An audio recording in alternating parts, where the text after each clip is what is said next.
Hello. Hello, hello. How's it going? Playing Zelda, yes. I was gonna say thank you for everyone who's taken a break from Zelda or taking a break from Jedi Survivor. Hey, Wadsworth, good to see you. Thank you for contributing to Sunday's stream. I have a little snack. Mm, it's always a pleasure to see you.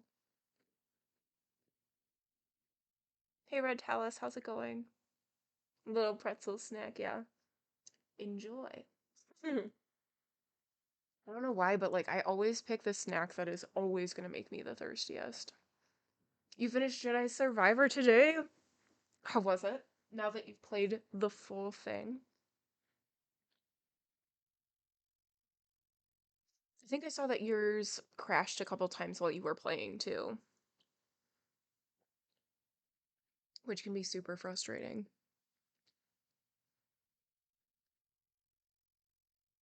Oh, good. That would be great to see. Excellent, excellent.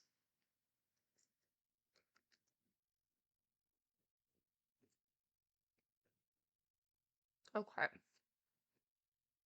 Mm, I feel like I haven't been productive today, but I absolutely have. Like I did work. I did, what's it? Laundry? I was like, what's it called? It's called laundry. I did laundry and finished Agatha Christie's The Clocks. How was it? Did you enjoy? I have not read that one. I have read, I think, only two or three Agatha Christie's. It seems, I know this is impossible, but it seems like new ones just keep popping up.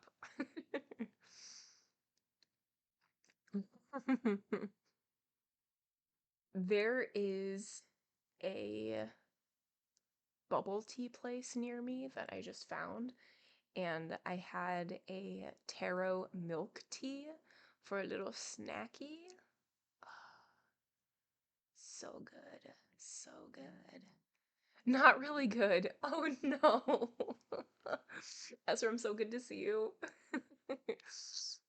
All right, well, I will skip the clocks then. Good to know. Good to know. Look into OBS over Streamlabs. Interesting. Interesting. Okay. Yeah. You tested very basic OBS. Mm-hmm. No clue. It seems like there's like with anything, there's like a huge learning curve. Yeah. It's all just Googling. Just Googling until you can figure it out.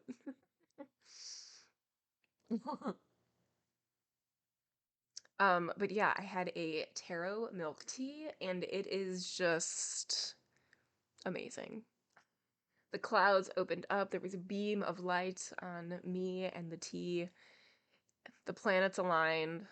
I don't know, Mercury was not in retrograde. I don't know what that means, but it wasn't because everything was wonderful. It was glorious, I might say. Um, I think that's all I did today. Nothing super exciting. You're not very tech savvy, but you adjusted to OBS pretty quickly. Yeah, that's good to know. Okay,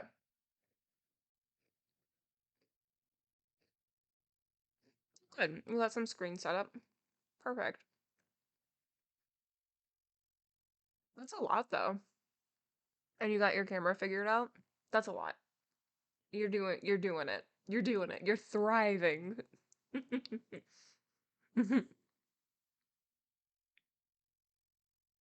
um, Reading updates. I read volume 8 of Yatsuba yesterday. Super cute. Super stinking cute. I'm reading the whole series. It was recommended by Star, our very own Star. And so I read the first couple during reading sprints, and then I'm just continuing the rest of the series off stream. But it's just so cute. It's just I don't know, really really lighthearted and just like a breath of fresh air. between all of the like darker things or like grittier things that I'm reading. Perfume. And yeah, like it's just it's a joy. It's a joy. Um I still have to read Akira. I'll probably read it tonight. But I am also reading Perfume, The Story of a Murderer by Patrick Suskind. And I am more than halfway through. Very exciting. I think I'll finish on Monday, probably. But it's pretty great. It's about this guy. His name is Jean-Baptiste Grenouille, and he is born in Paris, 18th century Paris, I think. Yeah, the slums of 18th century Paris, and he has like a super hard life. And he grows up to be like this ultra weirdo. But he has no scent when he is a child and even into adulthood. Like he just doesn't have a scent, and people are really freaked out by it. But his sense of scent is very, very strong. Like he can tell you how many people are in the next room and who those people are. He can tell you who's coming up from the street and things like that. He can tell you like where you left your keys or whatever because he can just smell where it is, which is insane to me. But yeah, super terrible upbringing. He ends up being a tannery, working in a tannery, like being an apprentice there. And he goes to a huge event and smells something super delightful that he hasn't smelled before. And he follows the scent, and it is this 14-year-old girl who is like peeling pears or plums or whatever she's doing. And he just can't get enough of that smell. And so he like goes up behind her and then murders her and lays her down and then just continues to smell her until her scent is no longer around. And then from that point on, he's like, all right, well, I need to be the greatest perfumer in the world, and this is my calling. So he's now like apprenticing himself into making perfumes. He dated a woman who had zero sense of smell. Wow. Yeah. Does that mean that she also cannot taste anything? Because that sounds awful. Absolutely awful. I love tasting things and smelling things. That's insane. I would hate to have that. What? That is like the worst superpower ever. Just not being able to smell anything. Terrible. Hmm. I don't think I'm reading anything else. So, well, I am reading Don Quixote. I don't know if you've heard. We're continuing on tonight. We are on page 642. We are about to start chapter 28 in part 2. I would love to say that we're so close. And we are, comparatively, compared to the rest of the book. We are closer to the end than we are to the start. So that's at least something, right? Right? She could taste, oh, interesting. But like a dull sense of flavor.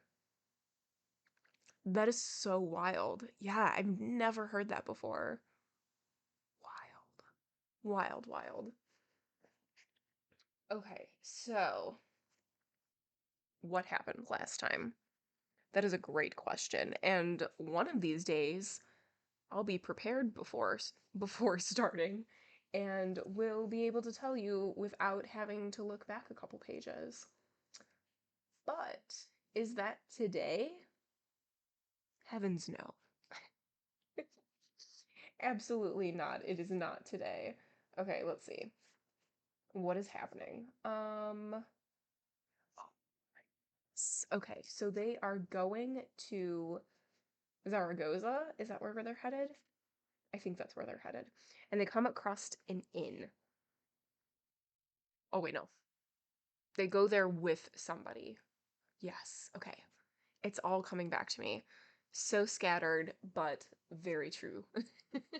So, in their travels on their way to Zaragoza, they run into somebody who is talking, who tells them about their village that is known for braying like a donkey, and how there is like conflict, and like how you can tell the other towns because of their braying like a donkey. It's a very weird it's a very weird story. But they go with him to an inn, and at the inn, a traveling puppeteer is coming, Master Pedro, and Master Pedro is also traveling with a soothsayer monkey. So, if you uh, ask the monkey a question that has either already happened, so in the past, or is in the present, the monkey will be able to answer you through Master Pedro. And so Don Quixote asks a question about something in the future, and Master Pedro is like, "Sorry, that's in the future. Can't do it. No." And then Sancho Panza asks a question about his wife, like, "What is she doing right now?" And so then like the monkey hops up and like whispers in Master Pedro's ear, and Master Pedro like bows down to Don Quixote and is like, "Oh my gosh, it's Don Quixote. We've heard this name through thousands of countries and blah blah blah blah blah. Like, so amazing to finally meet you. And Sancho Panza, like, you are also well known, blah blah blah." And then like says like your wife is probably, or your wife is working in the field, basically. And then they convince him to do a puppet show. So everybody in the inn is now sitting and watching this puppet show that Master Pedro has decided to give everybody for free because Don Quixote is there in the audience. And the puppet show is about these two people. I forgot their names, and their names are semi-important, and I feel silly for forgetting them. But no. Oh, Melisendra. There we go. I found it. Melisendra and Don Gaiferos. And so the puppet, well, there's this boy who's like interpreting the things that the puppets are doing, and the boy is getting like sidetracked and telling extra details, and Don Quixote during the performance is like, "Stop it, like that's not how you tell a story, you're just confusing everything, like tell what is, going on." Super embarrassing. And so like the boy continues on the story, and they get to a part where Melisendra and um, Don Gaiferos are fleeing a scene so that they don't get captured, and people are running after them. And Don Quixote is just so worked up by this that he just like stands up, unsheaths his sword, starts like screaming and yelling, and then like hacks up all of these puppets because he's convinced that what is happening is actually happening. That like he gets so wrapped up in the story that it's like, well, this is actually happening, type of a thing. And Master Pedro is like, "My puppets. Oh no, my puppets." So they work out like a payment system between Don Quixote and Master Pedro to like pay for all of these puppets that he has just like destroyed with his sword. Well, it turns out that Master Pedro is Gines de Pasamonte, who is one of the galley slaves that Don Quixote freed hundreds and hundreds of pages ago. So he already knew who he was and was just like going along with this charade all over again.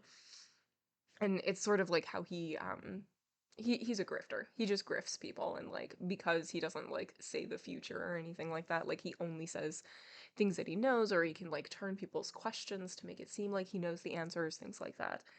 And I think that might be where we ended off. Methinks. I think so. So, oh my gosh, I just closed the book. Oh, okay. I opened like right to it. Okay, it's fine. Shall we? I know. I know. Panic moment. Also, hi Stevie, good to see you. Okay, let's do this. Get comfy, get cozy. Let's do it. Chapter 28. Regarding matters that Benengeli says will be known to the reader if he reads with attention. When the brave man flees, trickery is revealed, and the prudent man waits for a better opportunity. The truth was proven in Don Quixote, who yielded to the fury of the village and the evil intent of the arranged squadron, and fled, not thinking of Sancho, or the danger in which he left him, and rode the distance he thought sufficient to ensure his safety. I totally forgot the very last thing that happened. Don Quixote and Sancho go to a village, and it happens to be, well, they think that it is the braying village. And so they, through miscommunications, as always, Sancho makes the village mad. And so, like, they smack Sancho on the head, and he just, like, collapses. And Don Quixote, instead of fighting or, like, helping Sancho, just gets on Rocinante and just leaves. Just leaves. And the village is like, well, he's gone. We don't need to follow him. And when Sancho, like, wakes back up, they just put him on his donkey, and the donkey just goes to follow Rocinante. And Don Quixote turns around after he thinks that he has gone far enough and sees that Sancho is coming back, and there's not, like, a huge angry village after him, so he's like, fine. I totally forgot about that part. Okay. Now we're caught up. Sancho followed, lying across his donkey, as has been related. When he had regained consciousness, he overtook Don Quixote, and when he did, Sancho dropped off the donkey at Rocinante's feet, perturbed, bruised, and battered. Don Quixote dismounted to tend to the squire's wounds, but since he found him sound from head to foot, with some anger, he said, "It was an evil hour when you learned how to bray, Sancho." There's a note after Sancho, and it says, "As he has done before, an enraged Don Quixote addresses Sancho in the more formal terms, and does so throughout this paragraph." And when did you decide it would be a good idea to mention rope in the house of the hanged man? When braying is the music, what counterpoint can there be except a beating? Give thanks to God, Sancho, that even though they made the sign of the cross over you with a stick, they did not cut a persignum crucis on your face. There's a note after persignum crucis. It's Latin for the sign of the cross. "I'm not about to responded Sancho, because it seems to me I'm talking with my back.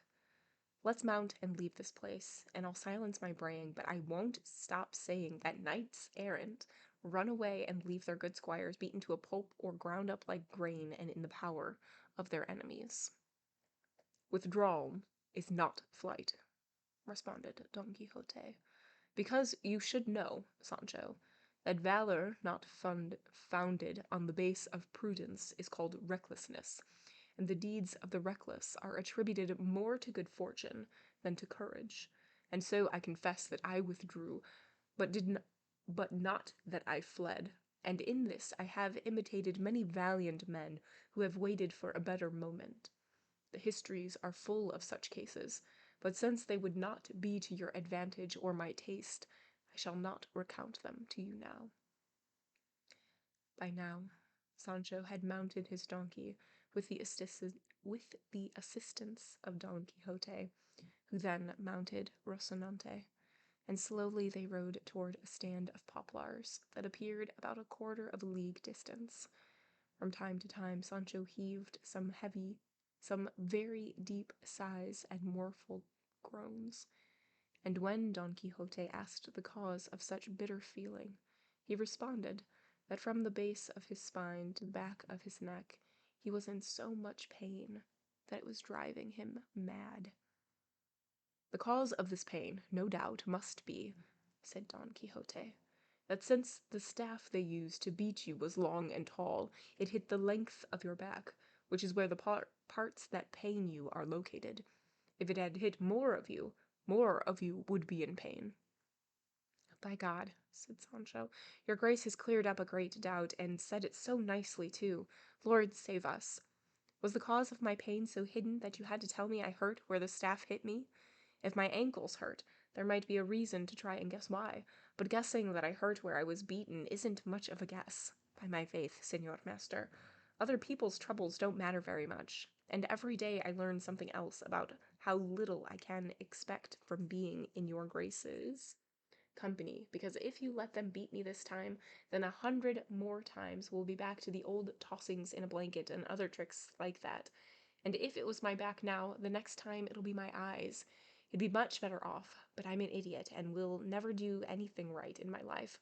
But I'd be much better off, and I'll say it again, if I went back home to my wife and children and supported her and brought them up with whatever it pleased God to give me, instead of following after your grace on roads that have no destination and byways and highways that lead nowhere, drinking badly and eating worse, and sleeping.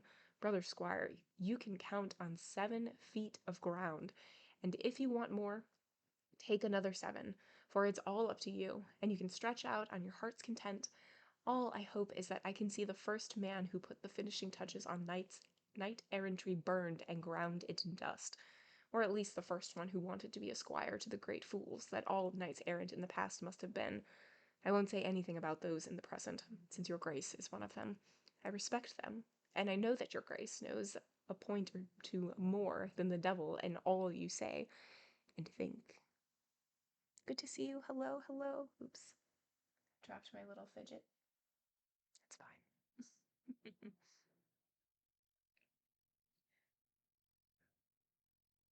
I would make a wager with you, Sancho, said Don Quixote.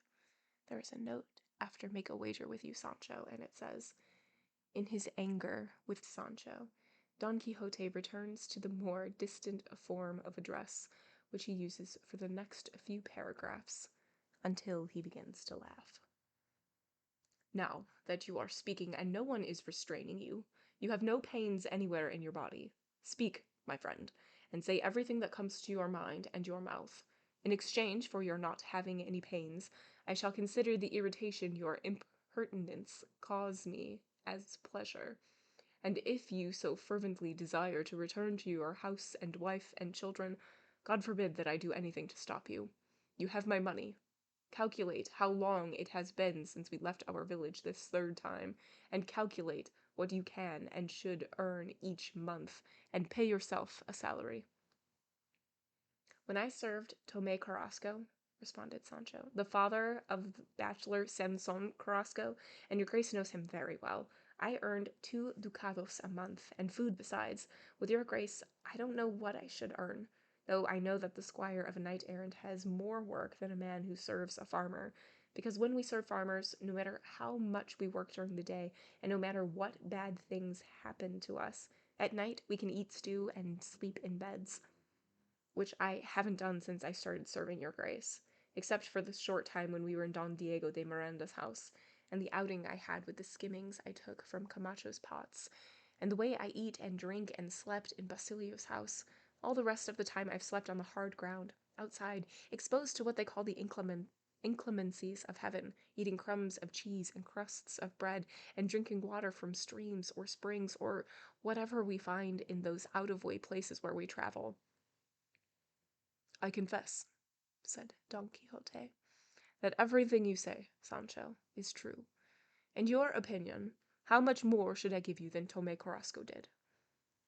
In my opinion, said Sancho, if your grace added 2 reales more a month, I think I was well paid. This is the salary for my work, but as far as satisfying your grace's word and promise to make me governor of an insula, it would be fair to add another 6 reales, and that would be a total of 30. Very well, replied Don Quixote, and in accordance with the salary you have indicated, it has been 25 days since we left our village. Calculate, Sancho, the rate times the amount, and see what I owe you, and pay yourself the money, as I have said." "Oh, Lord," said Sancho, "your grace is very much mistaken in this count, because in the matter of the promise of the insula, you have to count from the day your grace promised it to me until this very moment." "Well, Sancho, how long ago did I promise it to you?" said Don Quixote. "If I remember correctly," responded Sancho, "it must be more than 20 years, give or take 3 days." Don Quixote gave himself a great slap on the forehead and began to laugh very heartily, and he said, "My travels in the Sierra Morena, or in the course of all our sallies, took barely 2 months, and you say, Sancho, that I promised you the insula 20 years ago? Now I say that you want to use all my money for your salary, and if this is true, and it makes you happy, I shall give it all to you, and may it do you good. In exchange for finding myself without so bad a squire, I shall enjoy being poor and not having a blanca. But tell me, you corrupter of the squirely rules of knight-errantry, where have you seen or read that any squire of a knight-errant has engaged his master in, 'You have to give me this amount plus that amount every month for serving you'? Set sail, scoundrel, coward, monster, for you seem to be all three. Set sail, I say, on the mare magnum of their histories, and if you find that any squire has said, or even thought, what you have said here, I want you to fasten it to my forehead, and then you can pinch my face 4 times. And there is a note after mare magnum, and it says Latin for the great sea or ocean. Turn the reins or halter of your donkey, and go back to your house, because you will not take another step with me. Oh, bread unthanked! Oh, promises misplaced! Oh, man more animal than human! Now, when I intended to place you in a position where, despite your wife, you would be called Señor, now you take your leave. Now tell me, when I had the firm and binding intention of making you lord of the best insula in the world. In short, as you have said on other occasions, there is no honey. There is a note after there is no honey, and it says, there is no honey without gall. No hay miel sin hiel, or nothing is perfect. You are a jackass, and must be a jackass, and will end your days as a jackass. For in my opinion, your life will run its course before you accept and realize that you are an animal." Sancho stared at Don Quixote as he was inveighing against him, and felt so much remorse that tears came to his eyes, and in a weak, mournful voice he said, "Señor, I confess that for me to be a complete jackass, all that's missing is my tail. If your grace wants to put one on me, I'll consider it well placed, and I'll serve you like a donkey for the rest of my days. Your grace should forgive me, and take pity on my lack of experience, and remember that I know very little. And if I talk too much, it comes more from weakness than from malice, and to err is human, to forgive divine. I would be amazed, Sancho, if you did not mix some little proverb into your talk. Well then, I forgive you, as long as you mend your ways, and from now on do not show so much interest in your own gain, but attempt to take heart, and have the courage and valor to wait for my promises to be fulfilled, for although it may take some time, it is in no way impossible." Sancho responded that he would, and it would mean finding strength in weakness. Saying this, they entered the stand of trees, and Don Quixote settled down at the foot of an elm, and Sancho at the foot of a beech, for these trees, and others like them, always have feet but not hands. Sancho spent a painful night, because he felt the beating more in the night air, and Don Quixote spent the night in his constant memories. Even so, their eyes closed in sleep, and at daybreak they continued on their way, looking for the banks of the famous Ebro, where something occurred that will be recounted in the following chapter. That is the end of chapter 28. So interesting that how quickly Sancho is just like done with talking about money, and he always ends the conversation like feeling bad for even bringing it up. But it's been 2 months and he hasn't been paid at all, and he's mostly just going with the promise that Don Quixote will give him an insula that he can be governor of. It's just wild. It's just wild. So thank you so much for the follow. I didn't see you come in, but hello. I see you in chat. Hello, good to see you.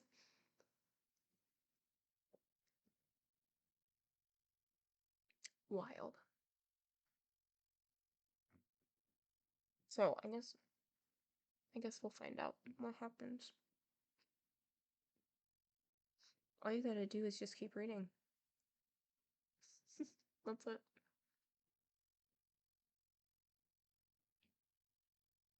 Alright. Chapter 29. Regarding the famous adventure of the enchanted boat. Some of these titles feel very much like Mad Libs. Like you're just throwing in random words to create a sentence.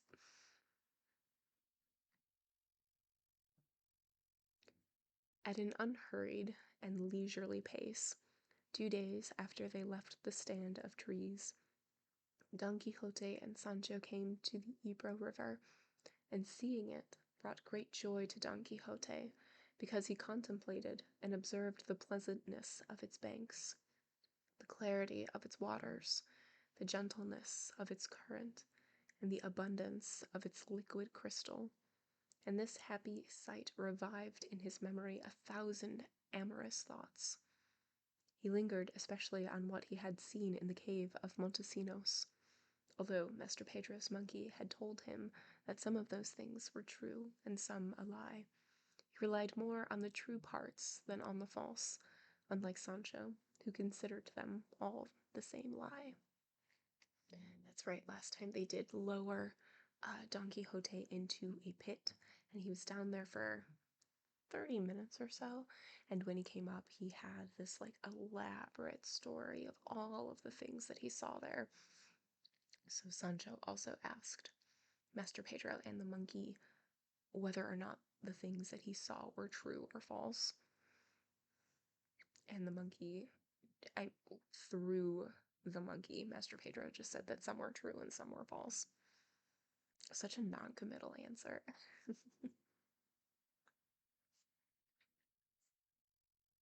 As they proceeded in this fashion, there came into view a small boat that lacked oars or any other kind of gear, and was pulled up to shore and tied to the trunk of a tree on the river bank. Don Quixote looked all around and saw no one, and then, without warning, he dismounted Rocinante and told Sancho to do the same with his donkey, and to tie both animals very carefully to the trunk of a poplar or willow that was growing there. Sancho asked the reason for this sudden dismounting and tethering their animals. Don Quixote responded, "You must know, Sancho, that this boat clearly and beyond any doubt is calling and inviting me to get in it and sail to assist a knight or some other eminent person in need who must be in grave danger. Because in the books of chivalric histories this is what is done by the enchanters who become involved and act in them.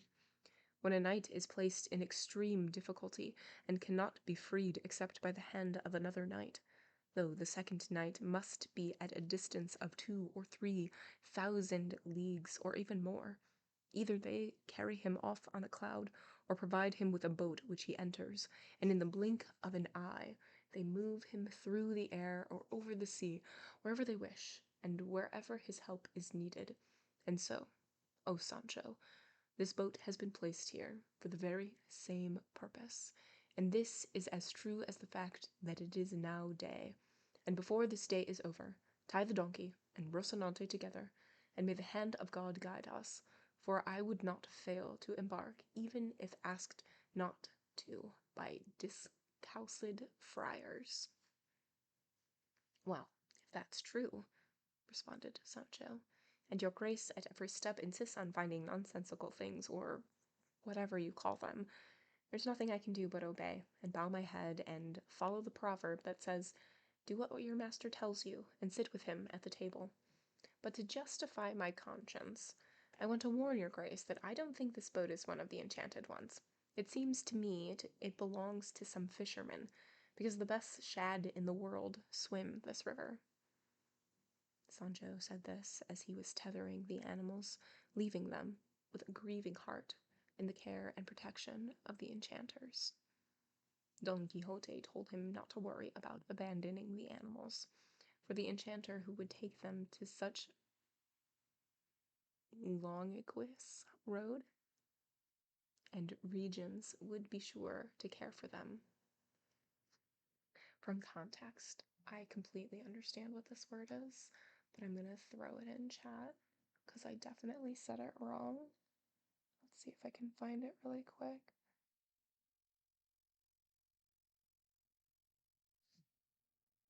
There's no word. Did I spell it correctly? Nope, I did not. Let's try that again.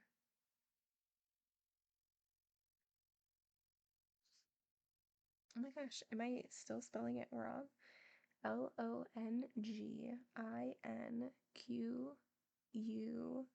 Longinquous. Okay, no, I did spell it right the second time. But that's the word. Nightpot's just struggling with its definition. I get it. Oh, okay. Every time I do this, every time I stop to explain something, or I'm just confused, Cervantes answers those questions, like, immediately. Just keep reading. Just keep reading, Moog. That's all you have to do. Okay. I don't understand logiquius, said Sancho, and I don't think I've heard a word like that in all my days.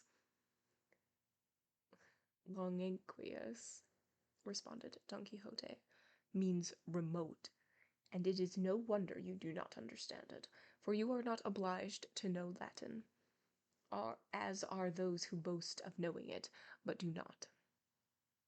The animals are tied, replied Sancho. What do we do now? What? Responded Don Quixote. Cross ourselves and raise anchor. I mean to say, embark, and cut the mooring line that holds this boat. And after leaping in, with Sancho following him, he cut the rope, and the boat started to move slowly away from shore. When Sancho found him some 2 varas onto the river, he began to tremble, fearing that he was lost.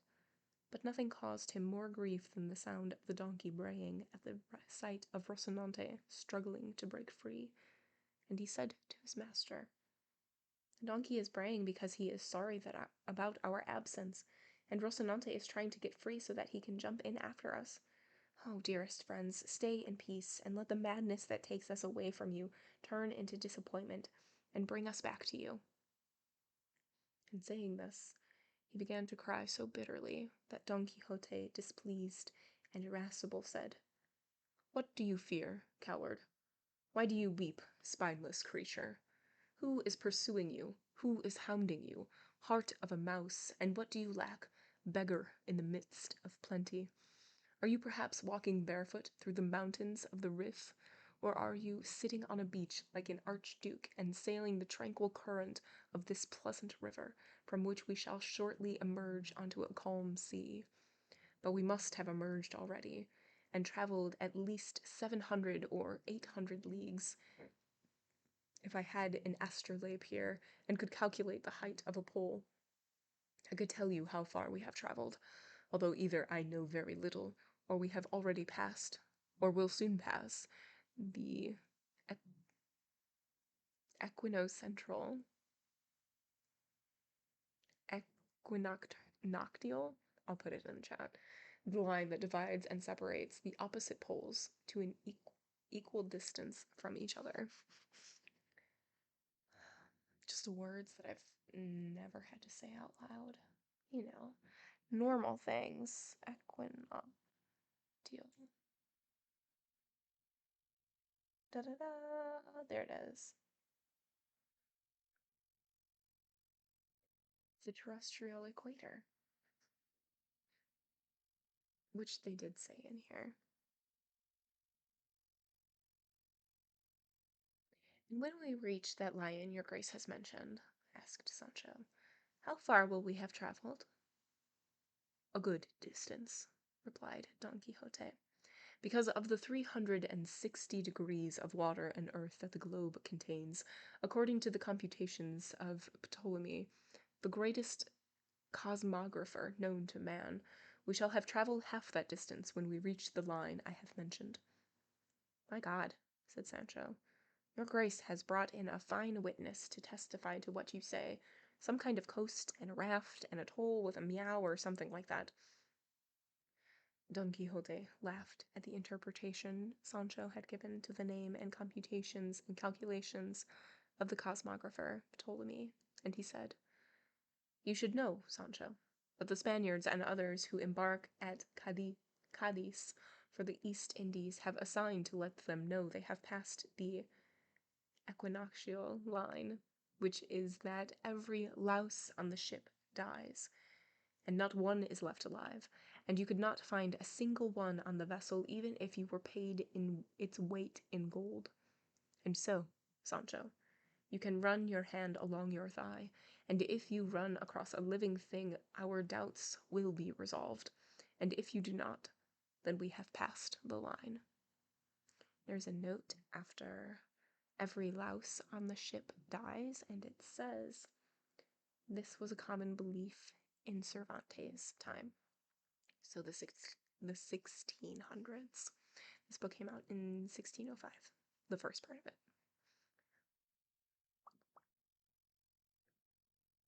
I don't believe any of that, responded Sancho.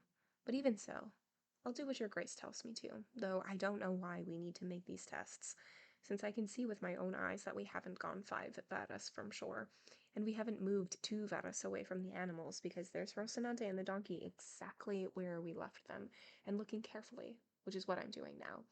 I swear that we're not even moving or traveling as fast as an ant. Sancho, perform the investigation I have told you to, and do not concern yourself with any other, for you know nothing about the colors, lines, parallels, zodiacs, ellipticals, poles, solstices, equinoxes, planets, signs, points, and measurements that compose the celestial and terrestrial spheres. If you knew all these things, or even some of them, you would see clearly which parallels we have cut, how many zodiacal signs we have seen, and how many we have already left behind and are leaving behind now.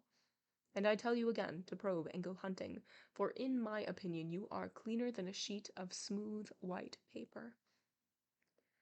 Sancho began to probe, and after extending his hand carefully and cautiously behind his left knee, he raised his head, looked at his master, and said, either the test is false, or we haven't gone as far as your grace says. Not by many leagues. What is it? Asked Don Quixote. Have you come across something? More like some things, responded Sancho. And shaking his fingers, he washed his entire hand in the river as the boat glided gently along in midstream, moved not by any secret intelligence or hidden enchanter, but by the current of the water itself, which was calm and tranquil then. At this point, they saw 2 large water mills in the middle of the river, and as soon as Don Quixote saw them, he said in a loud voice to Sancho, do you see?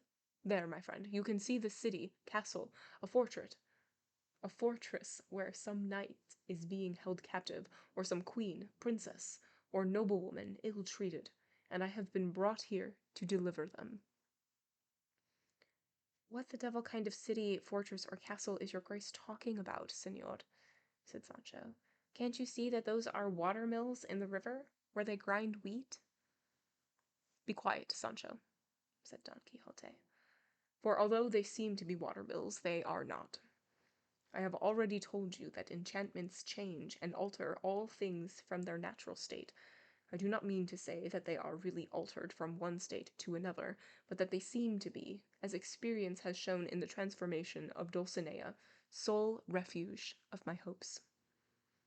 And then the boat, having entered the middle of the current, began to travel not quite so slowly as it had so far. Many of the millers in the water mills, who saw that the boat was coming down the river and would be swallowed up by the rushing torrent of the wheels, hurried out with long poles to stop it. And since they came out well flowered, their faces and clothes covered in dust from the floor, they were not a pretty sight. They were shouting, saying, "You devils, where are you going? Are you crazy? Do you want to drown and be smashed to pieces by those wheels?" "Did I not tell you, Sancho," said Don Quixote, "that we had come to a place where I would show the valor of my arm? Look at the miscreants and scoundrels who have come out to meet me. Look at the number of monsters who oppose me. Look at those hideous faces grimacing at us. Well, now you will see, you villains." And standing up in the boat, with great shouts he began to threaten the millers, saying, "Wicked and ill-advised rabble, set free and release the person, high-born or low, no matter his estate or quality, whom you hold captive in your fortress or prison.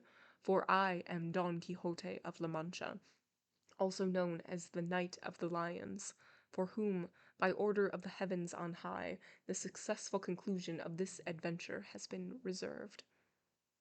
And saying this, he put his hand on his sword and began to flourish it in the air against the millers, who, hearing, but not understanding this nonsense, began to use their poles to stop the boat, which by now was entering the mill race rapids. Sancho was on his knees, devoutly praying to heaven to save him from so clear a danger, which it did through the efforts and speed of the millers, who pushed against the boat with their poles and stopped it, but could not keep it from capsizing and throwing Don Quixote and Sancho into the water. It was fortunate for Don Quixote that he knew how to swim like a goose, although the weight of his armor made him sink twice, and if it had not been for the millers, who jumped into the water and pulled them out, it would have been the end of both of them. When they had been pulled to land, more soaked than drying of thirst, more soaked than dying of thirst, Sancho, on his knees, hands clasped, eyes turned up to heaven, asked God in a long and devout prayer to save him from any future rash desires and acts of his master. Then the fishermen arrived, who owned the boat, which had been shattered by the wheels of the water-mills, and seeing that it had been smashed to pieces, they began to strip Sancho, and to demand that Don Quixote pay them, and he, very calmly, as if nothing had happened, told the millers and fishermen he would gladly pay for the boat on the condition that they willingly and without reservation turn over to him the person, or persons, whom they were holding captive in their castle. "Are you out of your mind? What persons and what castle are you talking about?" responded one of the millers. "Do you want to take the person who come to grind the wheat at these mills?" "Enough," Don Quixote said to himself. "It will be preaching in the desert to try to convince this rabble to take any virtuous action. In this adventure 2 valiant enchanters must have had an encounter, and one hinders what the other attempts. One provides me with the boat, and the other threw me out of it. God help us, for the entire world is nothing but tricks and deception opposing one another. I can do no more." And raising his voice and looking at the water-mills, he said, "Friends, whoever you may be, who are captive in this prison, forgive me. To my misfortune and yours I cannot free you from your travail. This adventure must be reserved and destined for another night." Having said this, he came to an agreement with the fishermen and paid 50 reales for the boat, which Sancho gave to them very unwillingly, saying, "2 more boat trips like this one and everything we own will be at the bottom of the river." The fishermen and the millers were astonished as they looked at those two figures, apparently so different from other men, and they could not understand the meaning of Don Quixote's words and questions to them, and considering them mad, they left them, and the millers returning to their mills, and the fishermen to their huts. Don Quixote and Sancho went back to their animals, and to being as foolish as jackasses, and so ended the adventure of the enchanted boat. And there's a note after jackasses, and it says, this phrase is based on the word play growing out of bestia, which can literally mean animal or beast, as well as dolt or dunce. And that is the end of chapter 29. All right, so they come across a boat, and Don Quixote is real excited because he knows that in all of the chivalry books that he has read, anytime a knight comes across a boat, you get on it, and there's an adventure waiting for you. So they tie up their animals, and they get in the boat, and they come across some water mills that are, doing their thing, being water mills. And Don Quixote, being Don Quixote, is like, well, obviously somebody has been taken captive, and they are in this fortress, which is not a watermill. Absolutely not. It's a fortress.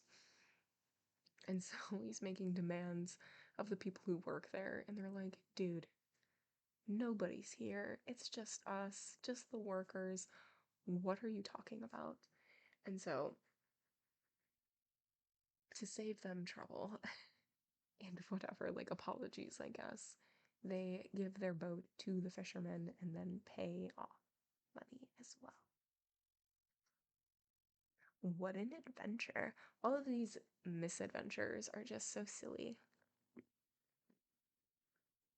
This one was much, much tamer than our previous adventures, though, I have to say. Mm-hmm.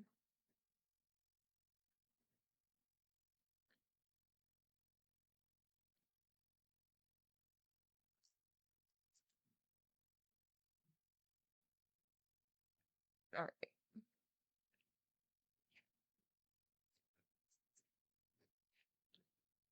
I don't know why. Oh, thanks, Stevie. I don't know why I picked the saltiest, driest snack every time. There's just something about pretzels that draws me to them, though.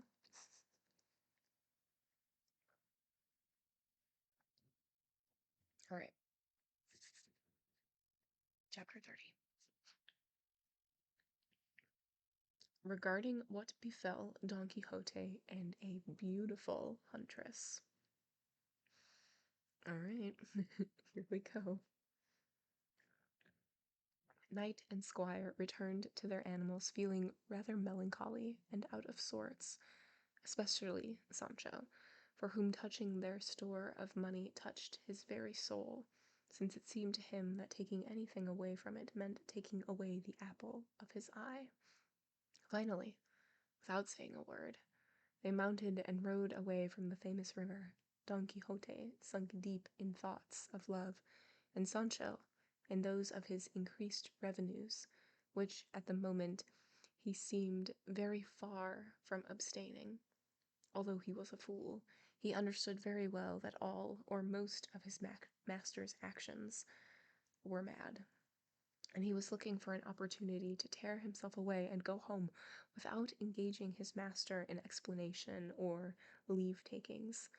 By fortune ordained that matters should take a turn contrary to his fears. It so happened, then, that the next day, as the sun was setting and they were riding out of a wood, Don Quixote cast his eye upon a green meadow, and at the far end he saw people, and as he drew near he realized that they were falconers. There's a note after falconers. It says hunting with falcons or other birds of prey was a pastime of the upper classes exclusively. He came closer, and among them he saw a graceful lady on a snow-white palfrey or pony, adorned with a green harness and a silver side saddle. The lady was also dressed in green, so elegantly and richly that she seemed the very embodiment of elegance. On her left hand she carried a goshawk, which indicated to Don Quixote that she was a great lady and probably the mistress of all the other hunters, which was true. And so he said to Sancho, "Run, Sancho, my friend, and tell the lady with the goshawk, who is on the palfrey, that I, the Knight of the Lions, kiss the hands of her great beauty, and if her highness gives me permission to do so, I shall kiss her hands myself, and serve her to the best of my ability, and to the extent her highness commands. And be careful, Sancho, how you speak, and be careful not to inject any of your proverbs into this message." "You take me for an injector," responded Sancho. You say that to me? This isn't the first time in my life, that I've carried messages to high and mighty ladies." "Except for the one you carried to Lady Dulcinea," replied Don Quixote. "I do not know that you have ever carried another. At least, not in my service." "That is true," responded Sancho, "but if you pay your debts, you don't worry about guarantees, and in a prosperous house supper's soon on the stove. I mean that nobody has to tell me things or give me any advice. I'm prepared for anything, and I know something about everything." "I believe you, Sancho," said Don Quixote. "Go then, and may God go with you."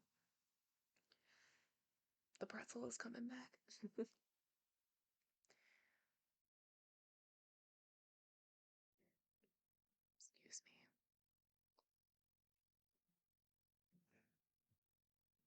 Sancho left at a trot, urging his donkey on to a faster pace than usual, and when he reached the beautiful huntress he dismounted, kneeled before her, and said, "Beautiful lady, that knight over there, called Knight of the Lions, is my master, and I'm his squire, called Sancho Panza, at home.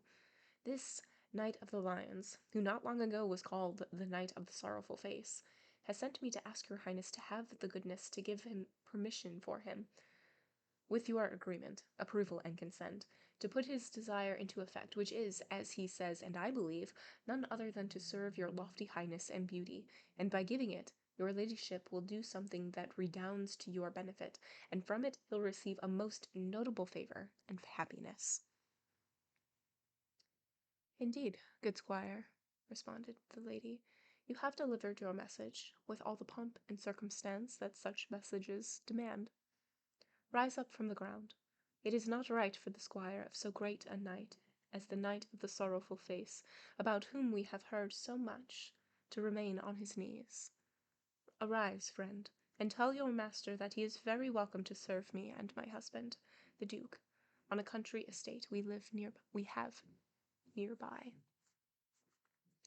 Sancho stood, amazed by the beauty of the good lady and by her great breeding and courtesy, and especially by her saying that she had heard of his master, the Knight of the Sorrowful Face, and if she did not call him the Knight of the Lions, it must have been because he had taken the name so recently. The Duchess, whose title was still unknown, asked him, "Tell me, my dear squire, this master of yours, isn't he the one who has a history published about him called The Ingenious Gentleman Don Quixote of La Mancha? And isn't the mistress of his heart a lady named Dulcinea of Toboso?" "He's the very one, señora," responded Sancho. "And that squire of his who is, or ought to be, in that history, the one named Sancho Panza, is me, unless I was changed for another in the cradle. I mean, the printing press." "All of this makes me very happy," said the Duchess. "Go, my dear Panza, and tell your master that he is most welcome visitor to my estates, and that nothing could give me greater joy than to receive him." Sancho, with this extremely amiable reply, returned to his master with great pleasure, and recounted everything that the great lady had said, praising to the skies, in his rustic way, her great beauty, charm, and courtesy. Don Quixote arranged himself in the saddle, set his feet firmly in the stirrups, adjusted his visor, spurred on Rocinante, and with a gallant bearing went to kiss the hands of the Duchess, who, sending for the Duke, her husband, told him, as Don Quixote was approaching, that about his message, and the two of them, because they had read the first part of this history and consequently had learned of Don Quixote's absurd turn of mind, waited for him with great pleasure and a desire to know him, intending to follow that turn of mind and acquiesce to everything he said, and, for as long as he stayed with them, treat him like a knight-errant, and with all the customary ceremonies found in the books of chivalry, which they had read, and of which they were very fond. At this point, Don Quixote reached them, with his visor raised, and as he gave signs of dismounting, Sancho hurried to hold the stirrup for him, but was so unfortunate that when he dismounted from the donkey he caught his foot in a cord on the pack saddle and could not get free. Instead, he was left dangling, with his feet and chest on the ground. Don Quixote, who was not in the habit of dismounting without someone to hold the stirrup for him, and thinking that Sancho had already come to do that, went flying off Rocinante and pulled the saddle after him, for its cinches must have been loose, and he and the saddle both fell to the ground, not without great embarrassment to him and a good number of curses that he muttered between his teeth against the luckless Sancho, whose foot was still trammelled. What a great entrance to be coming in on a horse and your squire on a donkey and your squire falls and then you think that he's helping and you fall off your horse. Great entrance. So memorable. The Duke ordered his hunters to assist the knight and the squire, and they helped up Don Quixote, who was badly bruised from his fall and, limping and hobbling, attempted to kneel before the two nobles, but the Duke would not permit it. Instead, after dismounting his horse, he went to embrace Don Quixote, saying, "It grieves me, Señor Knight of the Sorrowful Face, that the first step your grace has taken on my land has turned out so badly, but the carelessness of squires is often the cause of unforeseen events that are even worse." "The one I experienced when I saw you, most valiant prince," responded Don Quixote, "could not possibly be bad, even if my fall had been to the bottom of the abyss, for the glory of having seen you would lift me and raise me even from the depths. My squire, may God curse him, loosens his tongue to speak mischief better than he fastens the cinches to secure a saddle. But however I may be, fallen or upright, on foot or mounted, I shall always be in your service, and in that of my lady the Duchess, your most esteemed consort, and most worthy mistress of beauty, and universal princess of courtesy." "Softly, Señor Don Quixote of La Mancha," said the Duke, "for when Señora Doña Dulcinea of Toboso is present, no other beauty should be praised." By this time, Sancho Panza was free of his bonds, and finding himself close by, before his master could respond, he said, "It can't be denied, but must be affirmed that my lady Dulcinea of Toboso is very beautiful, but the hair leaps up when you least expect it. I've heard that this thing they call nature is like a potter who makes clay and bowls, and if he makes a beautiful bowl, he can also make 2, or 3, or 100. I say this because, by my faith, my lady, the Duchess, is as good-looking as my mistress, the lady of Dulcinea of Toboso." And there is a note after the hair leaps up when you least expect it. Also, it's hair like a bunny or a rabbit, not hair like hair. And it says, an adage that means life is full of surprises.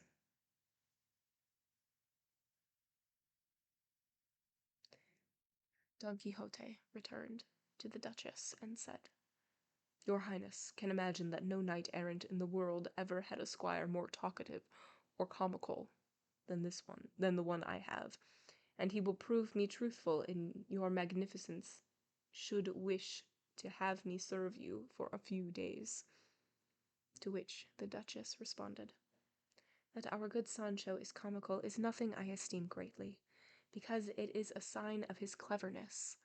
For wit and humour, Señor Don Quixote, as your grace well knows, do not reside in slow minds, and since our good Sancho is comical and witty, from this moment on I declare him a clever man. And a talkative one, added Don Quixote. So much the better, said the Duke, for there are many witticisms that cannot be said in only a few words, and in order not to waste time in merely speaking them, let the great knight of the sorrowful face come. Of the lions is what your highness should say, said Sancho, because there's no more sorrowful face or figure. Let it be of the lions. And there is a note after let it be of the lions, and it says, this sentence seems to be a misprint in the first edition. Martin de Ricoeur indicates in a footnote that two other editors, Cortejon and Cheville, suggest, in his opinion, correctly, that it reads as follows. There's no more sorrowful face or figure. And then in brackets, it says, there is an untranslatable wordplay involving figura, which is face, and figuro, a non-masculine form, a non-existent masculine form. Let the lions be lions, the Duke continued, I say. So there's some added wordplay and notes, contextual notes, which is always fun. Okay. The Duke continued, I say that Señor Knight of the Lions should come to a castle of mine that is nearby, and there he will receive the welcome that so distinguished a personage deserves, the kind that the Duchess and I are accustomed to offering to all the knights-errant who come there. By this time, Sancho had adjusted Rocinante's saddle and carefully fastened the cinches. Don Quixote mounted, and the Duke mounted his beautiful horse, and they rode with the Duchess between them, and set out for the castle. The Duchess told Sancho to ride near her because she took infinite pleasure in hearing the clever things he said. Sancho did not have to be asked twice, and he wove his way in among the three of them, and made a fourth in the conversation, to the delight of the Duchess and the Duke, who considered it their great good fortune to welcome to their castle such a knight-errant, and so erring a squire. End of chapter 30. So, I'm very curious about this Duchess and Duke.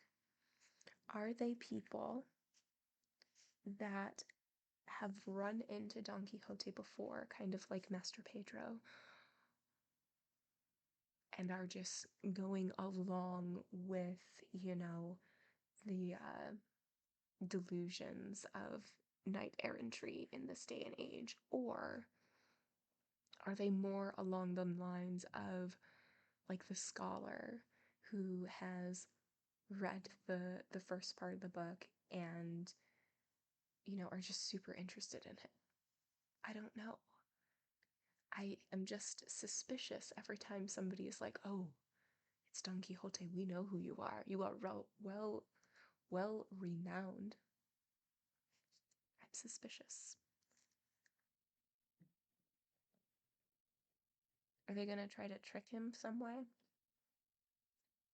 To get him back home? I don't know.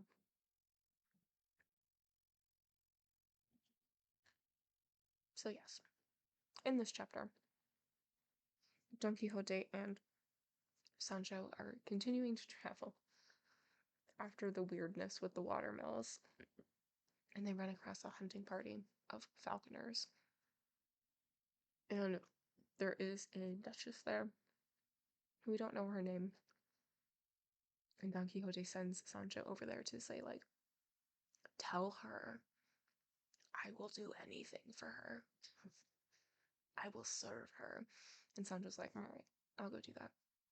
and she's heard of him, of Don Quixote and of Sancho Panza, and is very excited and is honored that Don Quixote would serve them and wants them to come back to their castle. And the Duke comes over and introduces himself as well and is in the same vein that the Duchess is, and is very excited and just wants them to come back to their castle. We'll see.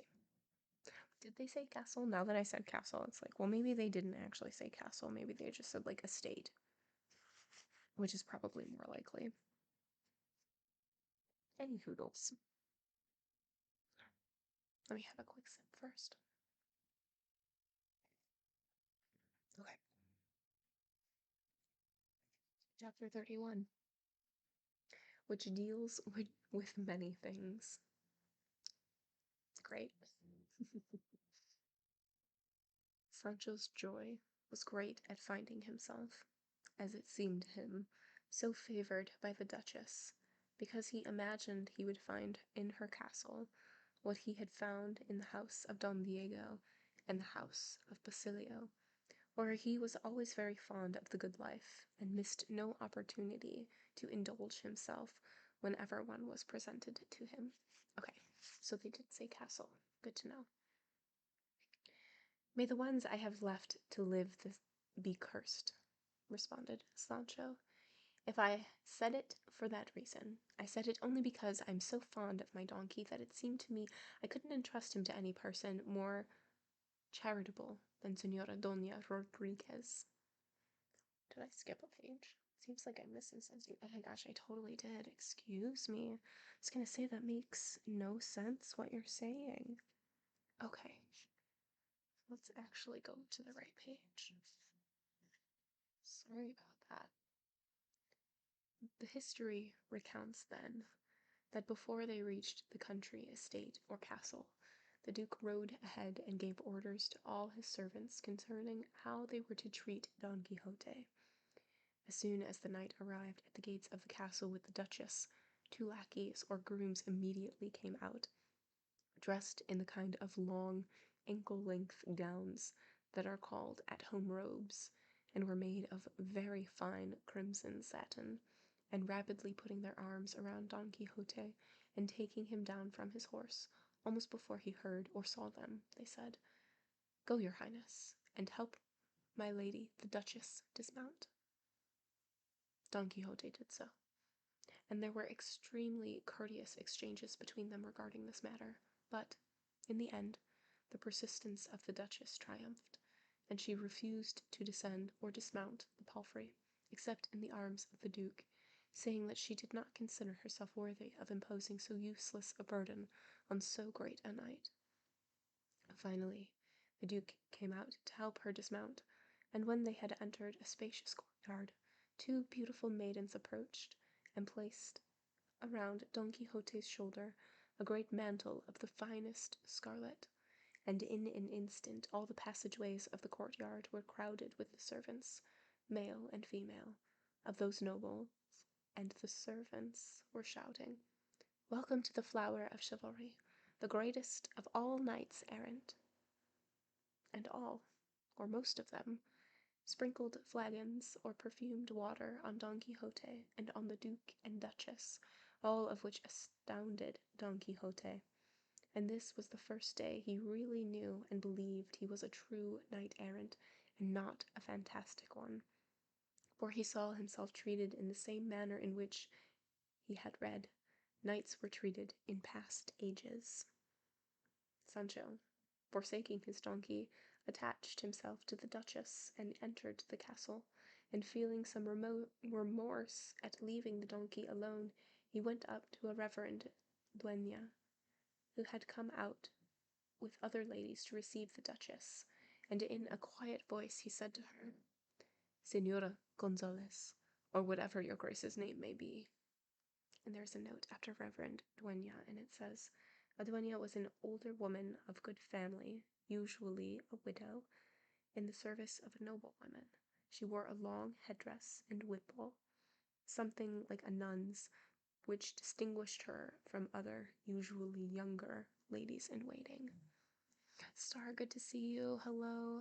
Thank you so much for contributing to Sunday's stream. 25% there.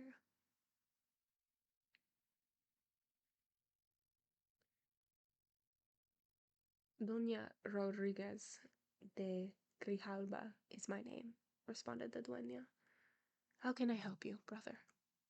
To which Sancho responded, I would like your grace to please go out of the castle gate, where you'll find a donkey of mine, and if your grace would be so kind, have him taken, or take him yourself, to the stable, because the poor thing is a little fearful, and doesn't like to be left alone under any circumstances.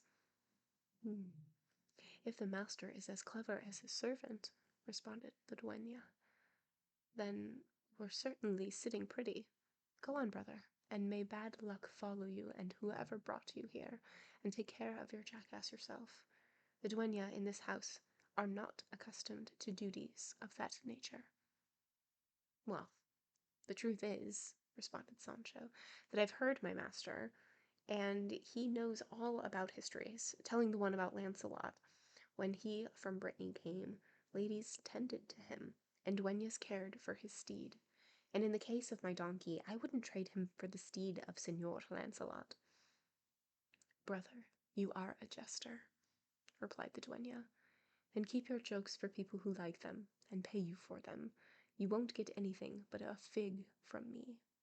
And there's a note after fig, and it says, a gesture of contempt or derision made by placing the thumb between the forefinger and middle finger or under the upper teeth. Do you bite your thumb at me, sir?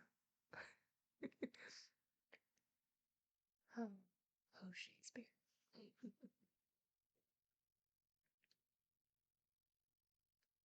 That's fine, responded Sancho, as long as it's nice and ripe, because your grace won't lose the hand if it counts years as points. I do not.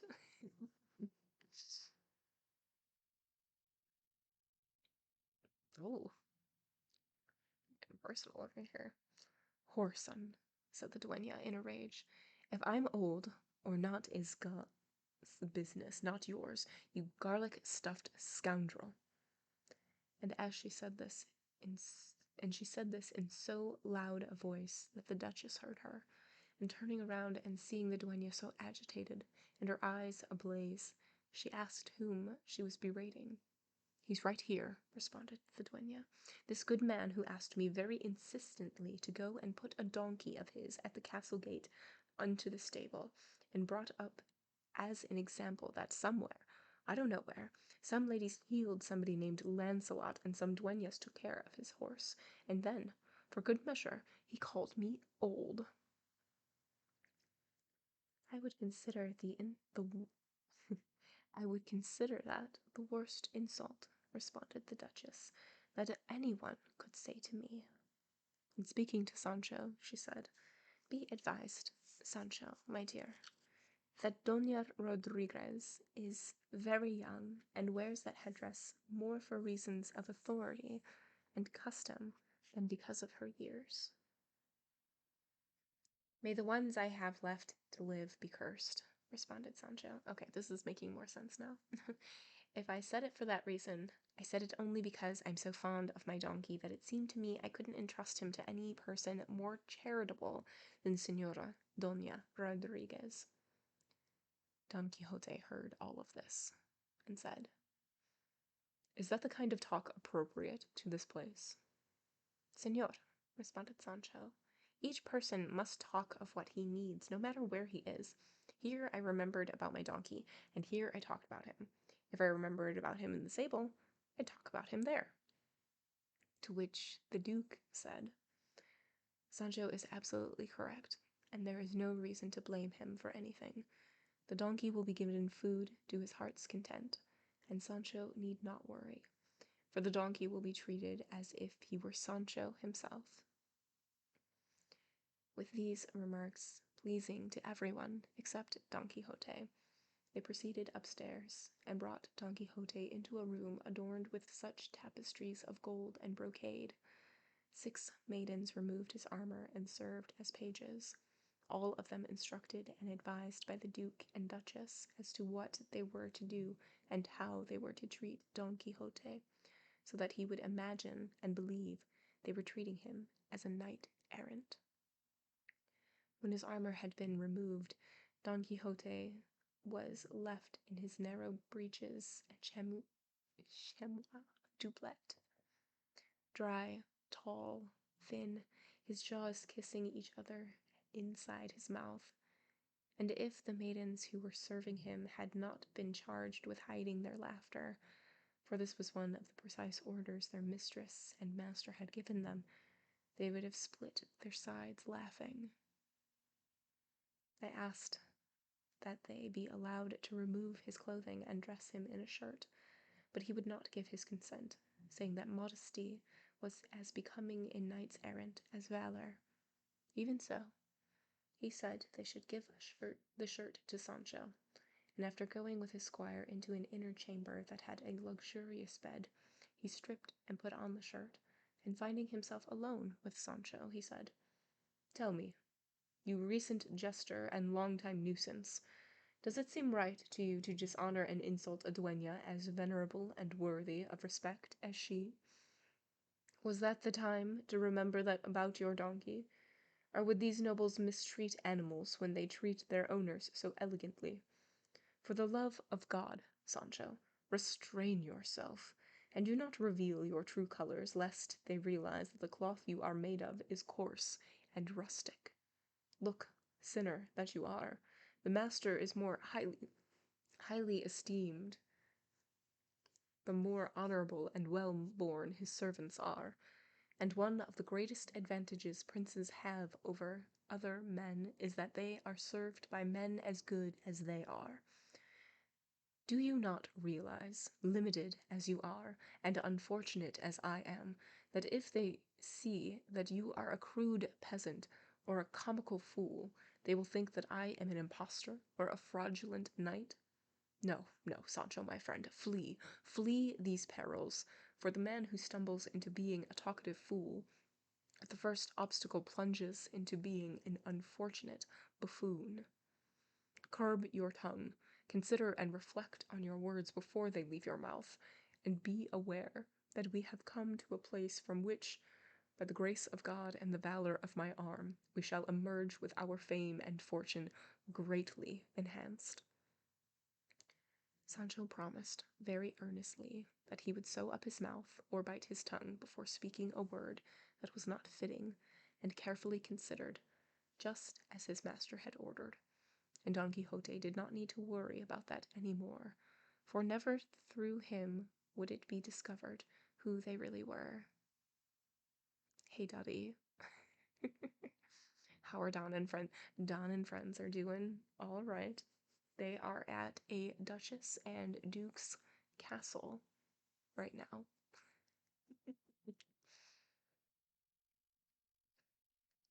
What became of the monkey? The monkey left. Yeah, yeah. Oh, that's fine. You're good. Yeah, the monkey left with Master Pedro, and Master Pedro is actually one of the galley slaves that they freed.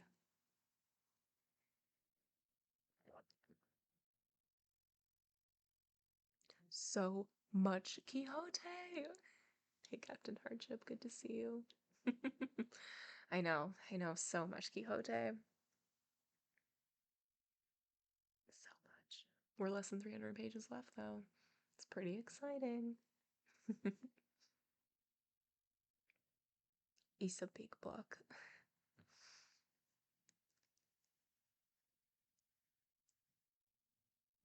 Only a book's worth left. Exactly, exactly. Yeah, big book for a great knight-errant. No truer words.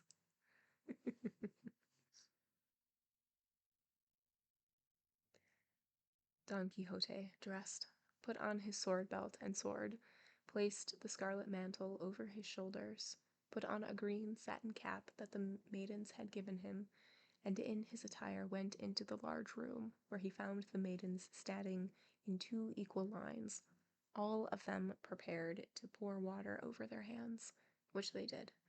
with many courtesies and ceremonies. Then 12 pages and the butler came to take them in for dinner, for the Duke and Duchess were waiting for him. They placed themselves around him and with great pomp and majesty escorted him to another room, where a rich table was laid with only 4 place settings. The Duchess and Duke came to the door of the room to receive him, and with them was a sombre ecclesiastic, one of those who guide the houses of princes, one of those who, since they were not born princes, can never successfully teach those who are how to be princes, one of those who want the greatness of the great to be measured by the meanness of their own spirits, one of those who, wishing to show those they guide how to be restrained, make them only miserly.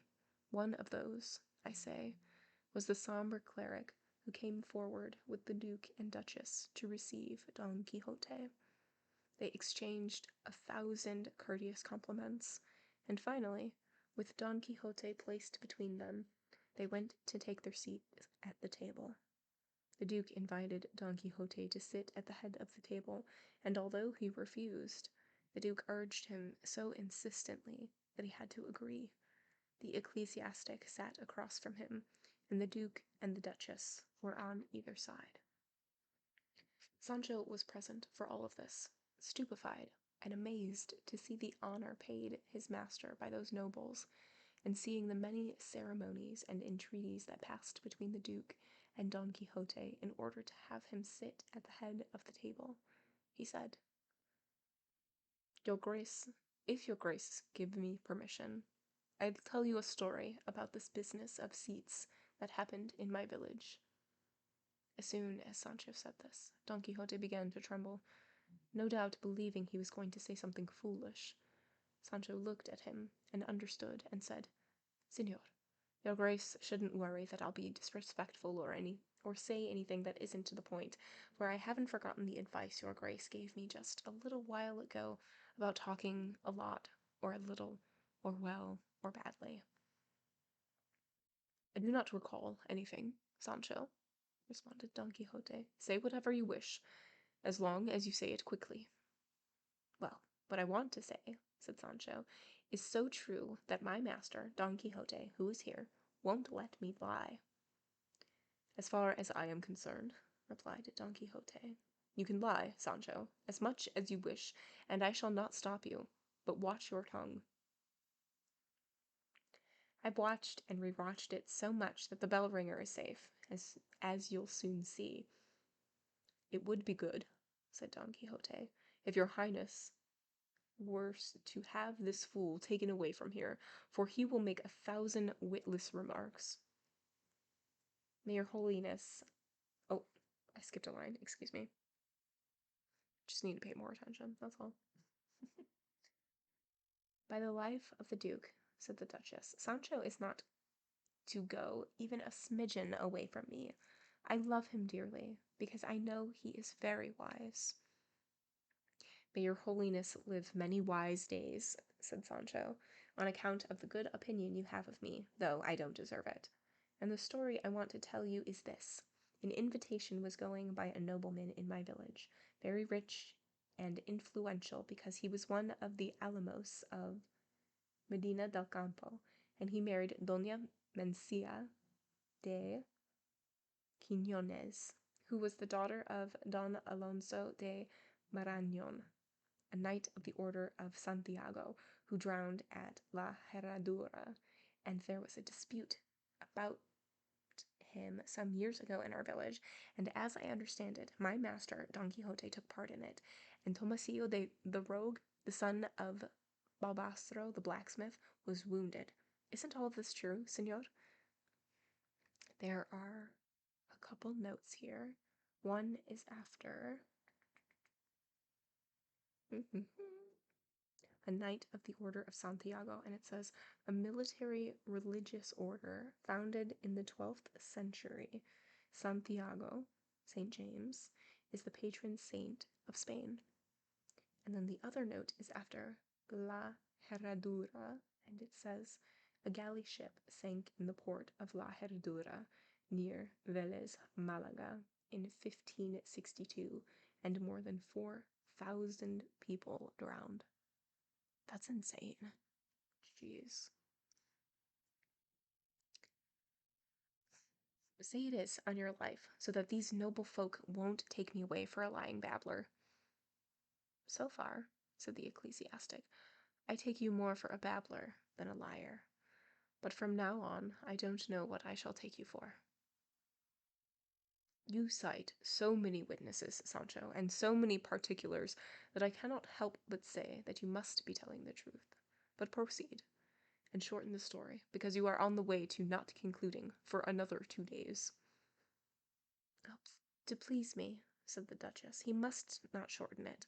Rather, he must tell it in the fashion that he knows, even if he does not finish in 6 days, and if it were to take that long, in my opinion, they would be the best days I'd ever spent in my life.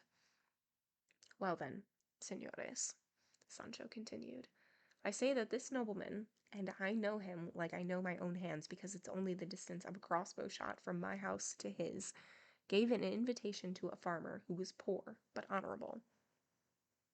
Go on, brother, the cleric said at this point. You're on the way to not finishing your story until you're in the next world. I'll stop when I'm less than halfway there, God willing, responded Sancho. And so, I say that when this farmer came to the house of this nobleman, and may his soul rest in peace because he's dead now, and he died the death of an angel from what people tell me, since I wasn't present at the time because I had gone to Templique to work in the harvest. On your life, my son, return quickly from Templique, and without burying the nobleman, and unless you want more funerals, finish your story. Well, the fact of the matter is, replied Sancho, that when the two of them were ready to sit down at the table, and it seems to me I can see both of them now as clear as ever, the Duke and Duchess greatly enjoyed the annoyance the good cleric was displaying at the delays and pauses used by Sancho in the recounting of his story. But Don Quixote was consumed with rage and fury. And so I say, said Sancho, that, like I said, when the two of them were going to sit down at the table, the farmer insisted that the nobleman should sit at the head of the table, and the nobleman also insisted that the farmer should sit there because in his house his orders had to be followed. But the farmer, who was proud of his courtesy and manners, refused to do it until the nobleman became angry, and putting both hands on his shoulders, he forced him to sit down, saying, "Sit down, you imbecile. Wherever I sit will be the head of the table for you." And that's my story, and I don't believe it was out of place here. Don Quixote turned 1,000 different colors that looked like marbling on his dark skin, and the Duke and Duchess, having understood Sancho's sly intent, hid their laughter so that Don Quixote would not lose his temper. And in order to change the subject and keep Sancho from further insolence, the Duchess asked Don Quixote what news he had of the lady Dulcinea, and if he had recently sent her any giants or malefactors as present, for surely he had defeated a good number of them. Every time Sancho tells a story, it could 1000% be ended with, "That's my story and I'm sticking to it." Yeah, absolutely. To which Don Quixote responded, "Señora, my misfortunes, although they have had a beginning, will never have an end. I have vanquished giants, and I have sent villains and malefactors to her. But where can they find her, if she has been enchanted and transformed into the ugliest peasant girl anyone can imagine?" "I don't know," said Sancho Panza. "To me, she looks like the most beautiful creature in the world, at least as far as speed and jumping are concerned. I know that no acrobat could compete with her. By my faith, Señora Duchess, she can leap from the ground onto the back of a donkey just like a cat." "Have you seen her enchanted, Sancho?" asked the Duke. "Of course I've seen her," responded Sancho. "Who the devil else but me was the first to catch on to this matter of enchantment? She's as enchanted as my father." The ecclesiastic, who heard talk of giants, villains, and enchantments, realized This must be Don Quixote of La Mancha, whose history was the Duke's customary reading, for which he had often reprimanded him, saying that it was foolishness to read such foolishness, and knowing that what he suspected was true, he spoke to the Duke, with a good deal of anger, saying, Your Excellency, Señor, must give an accounting to our lord for what this man does. I imagine that this Don Quixote, or Don Halfwit, or whatever his name is not so great a fool as your Excellency wants him to be when you provide him with opportunities to continue his absurdities and nonsense. And turning to Don Quixote, he said, And you simple-minded man, who ever put it into your head that you are a knight-errant and defeat giants and capture villains, go now in peace, and in peace I shall say to you, return to your home, and rear your children, if you have any, and tend to your estate, and stop wandering the world and wasting your time, and being a laughing-stock to all who know you, and all who do not. Where the devil did you get the idea that there once were knights-errant, or that there are any now? Where are there giants in Spain, or malefactors in La Mancha, or enchanted dulcineas, or any of the endless nonsense that people tell about you? Don Quixote listened attentively to the words of that venerable man, and seeing that he had fallen silent, and without regard for the Duke and Duchess, he rose to his feet, and with an angry countenance and a wrathful face, he said, But this response deserves its own chapter. And that is the end of chapter 31. Fred Tallis, thank you so much for the hydrate. All right, so Don Quixote and Sancho are back at the castle of the Duke and Duchess, and Sancho just always upsets people when he talks. So he upsets the doña or the dueña at the house and says like, "Can you look after my donkey? Thanks, babe." And she's like, "I'm not gonna do that. I deserve respect." And so like there's a little tiff between that. And so they go and they get ready for dinner, I guess. And the Duke and Duchess, it appears that they have told everybody in the home that Don Quixote and Sancho Panza are here and to treat them like knight-errant and squire. And so people are like hiding giggles behind, their mouths and like their arms and stuff so that they don't see that they think it's silly or ridiculous or funny and don't really think that they're knight-errant and squire, that sort of thing.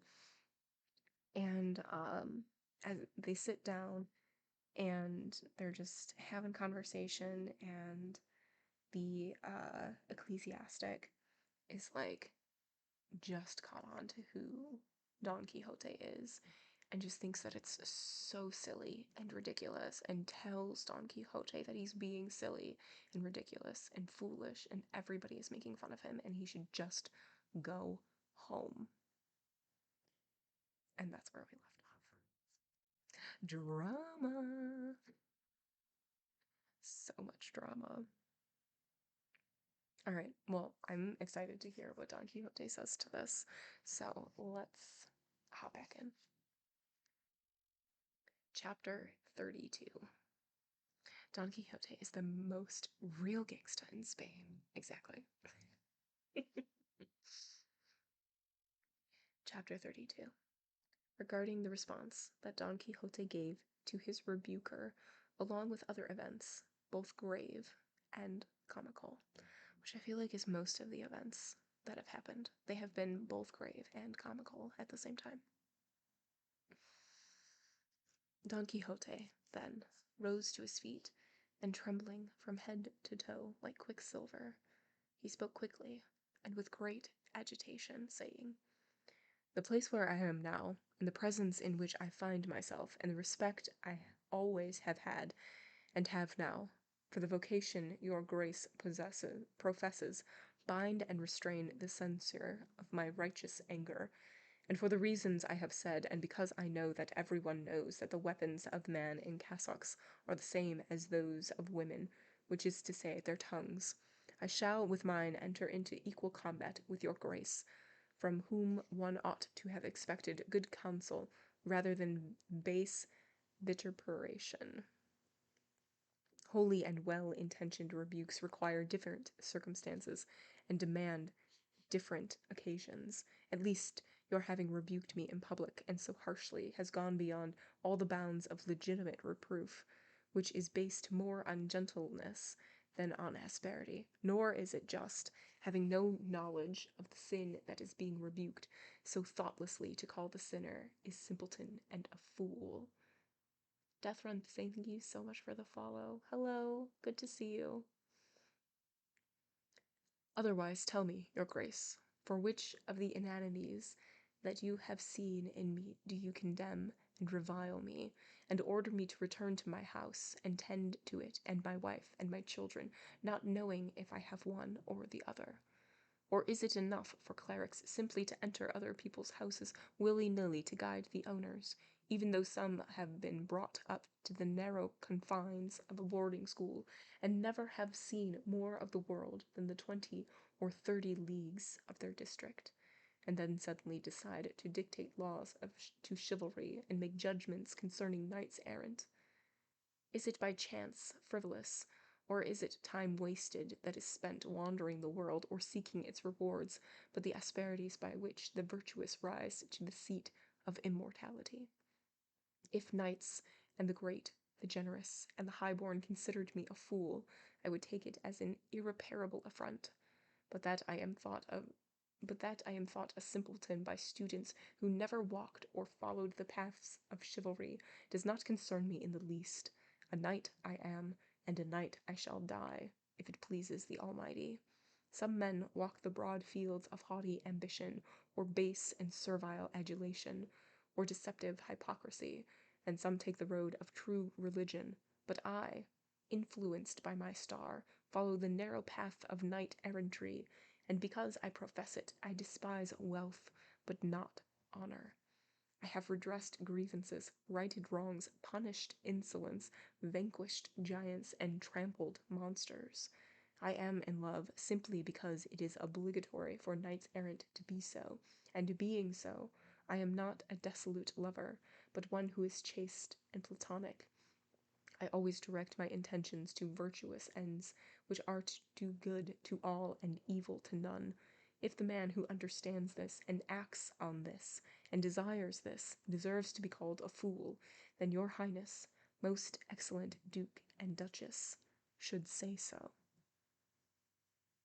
By God, that's wonderful, said Sancho. My lord and master, your grace should say no more on your own behalf, because there's nothing more to say, or to think, or to insult on this world. Besides, since this gentleman is dying and has denied that there ever were knights-errant in the world, or that there are any now, is it any wonder he doesn't know any of the things he's talking about? By any chance, brother, said the ecclesiastic, are you the Sancho Panza to whom, they say, your master has promised an insula? I am, responded Sancho, and I'm the one who deserves it as much as anybody else. I must stay close to the good man and become one, and I'm a birds of a feather flock together, and lean against a sturdy trunk if you want a good shake. I have leaned against a good master and traveled with him for many months, and I'll become just like him, God willing. Long life to him and to me, and there'll be no lack of empires for him to rule or insulas for me to govern. No, certainly not, Sancho, my friend, said the duke, for I, in the name of Señor Don Quixote, promise you the governorship of a spare one that I own, which is of no small quality. Down on your knees, Sancho, said Don Quixote, and kiss the feet of his excellency for the great favor he has done you. Sancho did so, and when the ecclesiastic saw this, he rose from the table in a fury, saying, by the habit I wear, I must say that your excellency is as much a simpleton as these sinners. Consider that of course they must be mad, since the sane applaud their madness. Stay with them, your excellency, for as long as they are in this house, I shall be in mine, and I exempt myself from reproving what I cannot remedy. And without saying another word, or eating another mouthful, he left. And the pleas of the Duke and Duchess did nothing to stop him, although the Duke was prevented from saying very much by the laughter the ecclesiastic's importunate anger had caused in him. When he finished laughing, he said to Don Quixote, "Señor, Knight of the Lions, your grace has responded so nobly on your own behalf that there is no other satisfaction required, for although this appears to be an insult, it in no way is, because just as women cannot offer an insult, neither can ecclesiastics, as your grace knows better than I." "That is true," responded Don Quixote, "and the reason is that one who cannot be insulted cannot insult anyone else. Women, children, and ecclesiastics, since they cannot defend themselves even if they have been offended, cannot receive an affront, because the difference between an insult and an affront, as your excellency knows better than I, is that an affront comes from one who can commit it, and does so, and sustains it. An insult can come from anywhere, without being an affront. For example, a man is standing idly on the street, 10 men arrive with weapons in their hands and strike him, and he draws his sword to perform his duty, but the number of his adversaries hinders this and does not allow him to carry out his intention, which is to take his revenge. This man has been insulted, but not affronted. And another example will confirm the same idea. A man's back is turned, another comes up and strikes him, and having struck him he flees and does not wait, and the other pursues but cannot overtake him. The one who was struck received an insult, but not an affront, because an affront must be sustained. If the one who struck him, even if he did so surreptitiously, had drawn his sword and stood firm, facing his enemy, the man who was struck would be both insulted and affronted. Insulted because he was struck covertly, affronted because the one who struck him sustained what he had done, not turning his back, and standing firm. And so, according to the laws of this accursed dueling, I can be insulted but not affronted, because children are not aware of what they do, and women cannot flee, nor can they be expected to. And the same is true of those who hold positions in holy religion, because these 3 kinds of people lack both offense and defensive weapons. Consequently, although they naturally may be obliged to defend themselves, they are not capable of offending anyone. And although I said a little while ago that I could be insulted, now I say no, not in any manner, because one who cannot receive an affront is even less capable of committing one. For these reasons I should not be aggrieved, and I am not, by what that man said to me. I wish only that he had stayed so that I could have convinced him of his error in thinking and saying that there were no knights-errant in the world, and that there are none now. For if Amadis or any of his infinite descendants had heard him, I know it would not have gone well for his grace. So there.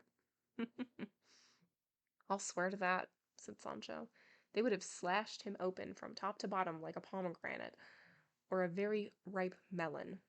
They were the right ones to put up with jokes like that. By my faith, I'm sure if Rinaldos de Montalban had heard that little man saying those things, he would have slapped him so hard across the mouth he wouldn't have said another word for 3 years.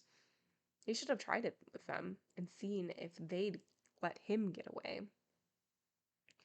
The Duchess was weak with laughter when she heard Sancho speak, and in her opinion he was more amusing and even crazier than his master, an opinion held by many at the time. Don Quixote at last became calm, and the meal was concluded, and as the table was being cleared 4 maidens came in, the first bearing a silver basin, the second a pitcher, also of silver, the third carrying 2 very white, very thick towels on her shoulder, and the fourth, with her arms bared, holding in her white hands, for they undoubtedly were white, a round cake of Neapolitan soap.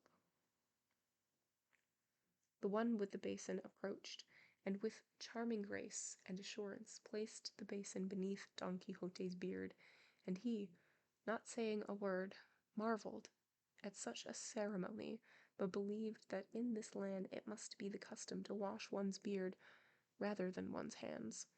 And so he extended his as much as he could, and at that moment the pitcher began to pour, and the maiden with the soap began to rub his beard very quickly, raising flakes of snow no less white than the lather, not only on his beard, but all over his face and eyes of the obedient knight, who was obliged to close them. The Duke and Duchess, who knew nothing about this, waited to see how extraordinary a washing would end. The beard-washing maiden, when she had covered him with lather to the depth of a span, pretended there was no more water, and she told the one with the pitcher to go for some, because Señor Don Quixote would be waiting. She did so, and Don Quixote was left there, the strangest and most laughable figure that anyone could imagine. All those present, and there were many, were watching him, and when they saw that he had a neck half a vara long, and a complexion more than moderately dark, and closed eyes, and a beard full of soap, it was truly astonishing, and a sign of great astuteness that they could hide their laughter. The trickster maidens kept their eyes lowered, not daring to look at their master and mistress, who were torn between anger and laughter, and did not know how to respond. To punish the girls for their boldness, or reward them for the pleasure they had received at seeing Don Quixote in that condition. Finally, the maiden with the pitcher returned, and they finished washing Don Quixote, and then the girl with the towels very calmly wiped and dried him. Then all four of them curtsied and made obeisance of him at the same time, and attempted to leave. But the Duke, to keep Don Quixote from realizing it was a joke, called to the maiden with the basin, saying, "Come and wash me, and be careful you don't run out of water." The girl, who was shrewd and diligent, approached and placed the basin beneath the Duke's beard as she had with Don Quixote, and they quickly washed and soaped him thoroughly, and having wiped and dried him, they curtsied and left. Later, it was learned that the Duke had sworn that if they did not wash him as they had Don Quixote, he would punish their daring, but they cleverly changed his mind by soaping him as well. Sancho paid careful attention to the ceremonies of the washing, and said to himself, "God save me! Can it be the custom of this land to wash the beards of squires as well as knights? Because by my soul I could use it, and even if they shaved me with a razor, I'd think it was a good thing." "What are you saying, Sancho?" said the Duchess. "I'm saying, Señora," he responded, "that if the courts of other princes, I've always heard that when the tables are cleared they pour water over their hands, but not lather on your beard. And that's why it's good to live a long time, because then you see a lot. Though they also say that if you live a long time you go through a lot of bad times, though going through one of these washings is more pleasure than trouble." "Don't worry, Sancho, my friend," said the Duchess. "I'll have my maidens wash you, and even put you in the tub if necessary." "Just my beard will satisfy me," responded Sancho, "at least for now. Later on, God's will be done." "Butler," said the Duchess, "see to whatever our good Sancho wants, and obey his wishes to the letter." The butler responded that Señor Sanchez would be served in everything, and having said this, he left to eat, and took Sancho with him, while the Duke and Duchess and Don Quixote remained at the table, speaking of many different matters, but all of them touching on the practice of arms and on knight-errantry. The Duchess asked Don Quixote to depict and describe, for he seemed to have an excellent memory, the beauty and features of Señora Dulcinea of Toboso, so famous for her beauty that the Duchess understood she must be the most beautiful creature in the world, and even in all of La Mancha. Don Quixote sighed when he heard that the Duchess had commanded, and he said,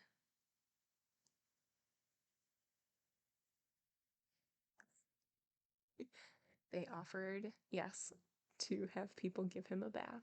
Absolutely. What started out as a joke may be actually kind of awesome.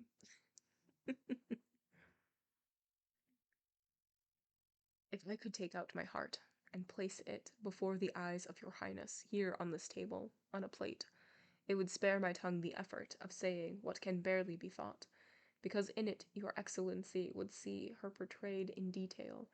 But why should I begin now to depict and describe point by point and part by part the beauty of the peerless Dulcinea? That is a burden worthy of shoulders other than mine, an enterprise that should be undertaken by the bushes of Parrhasius,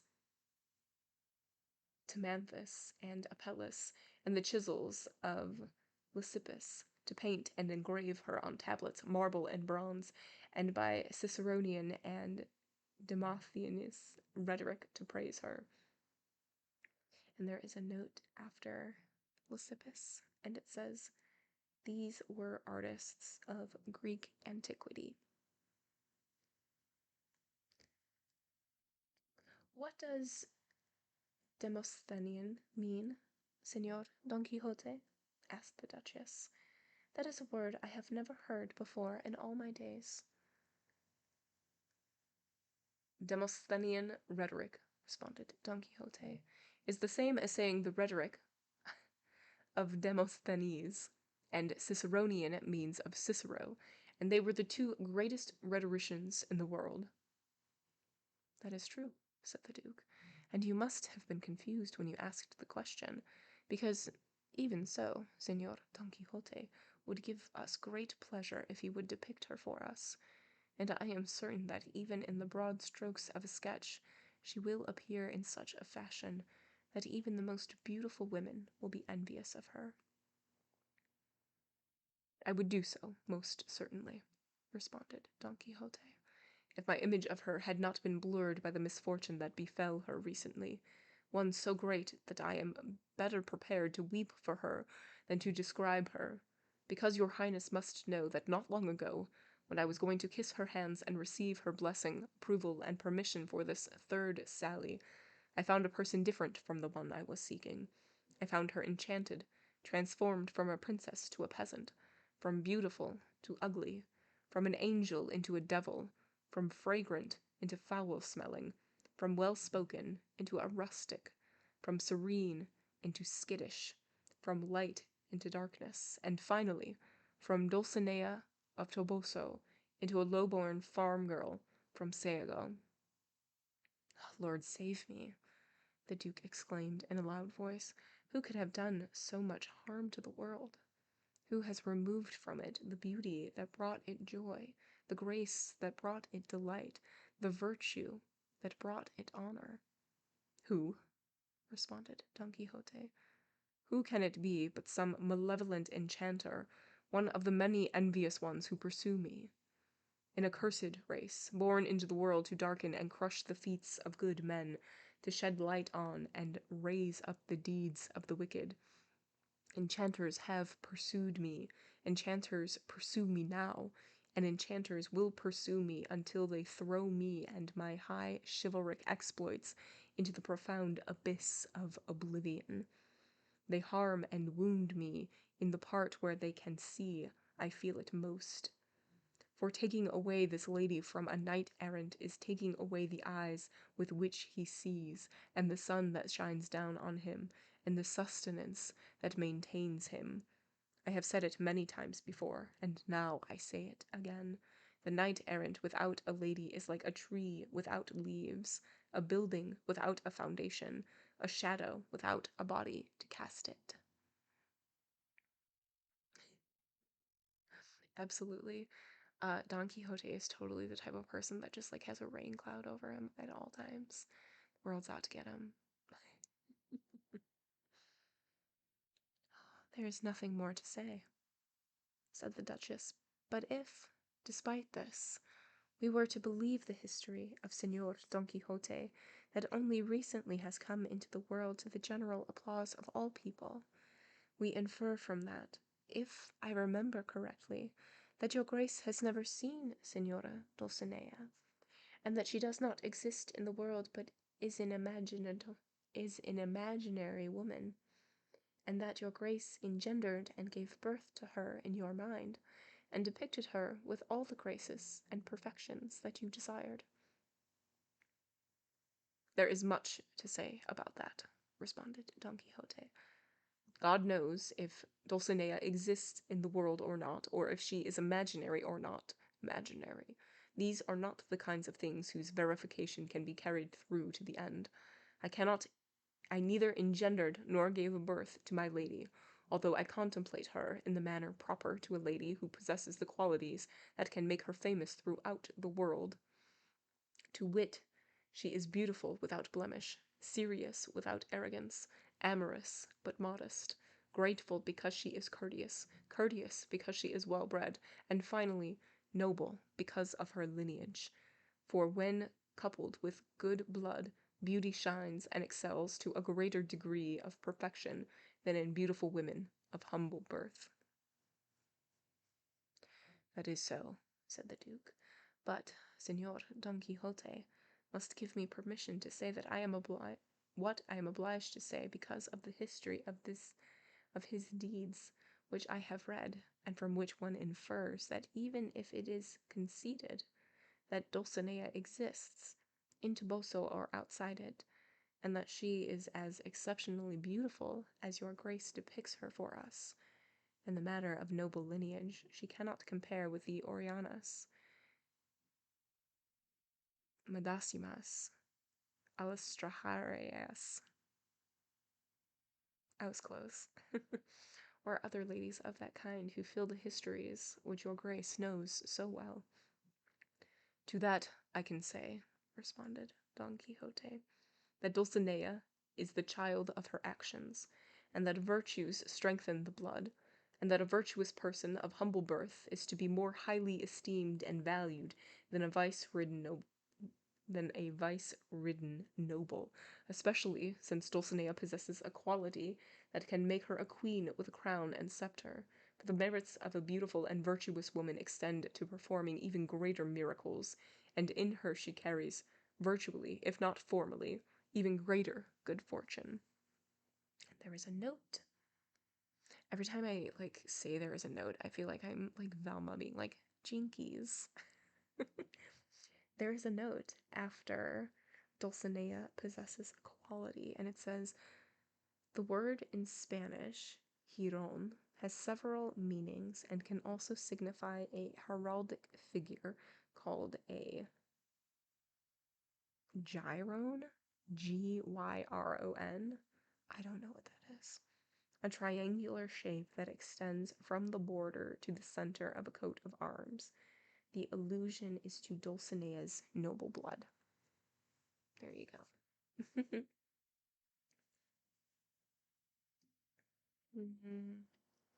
Señor Don Quixote, said the Duchess, I say that in everything your grace says you proceed with great caution and, as they say, with the sounding line in your hand.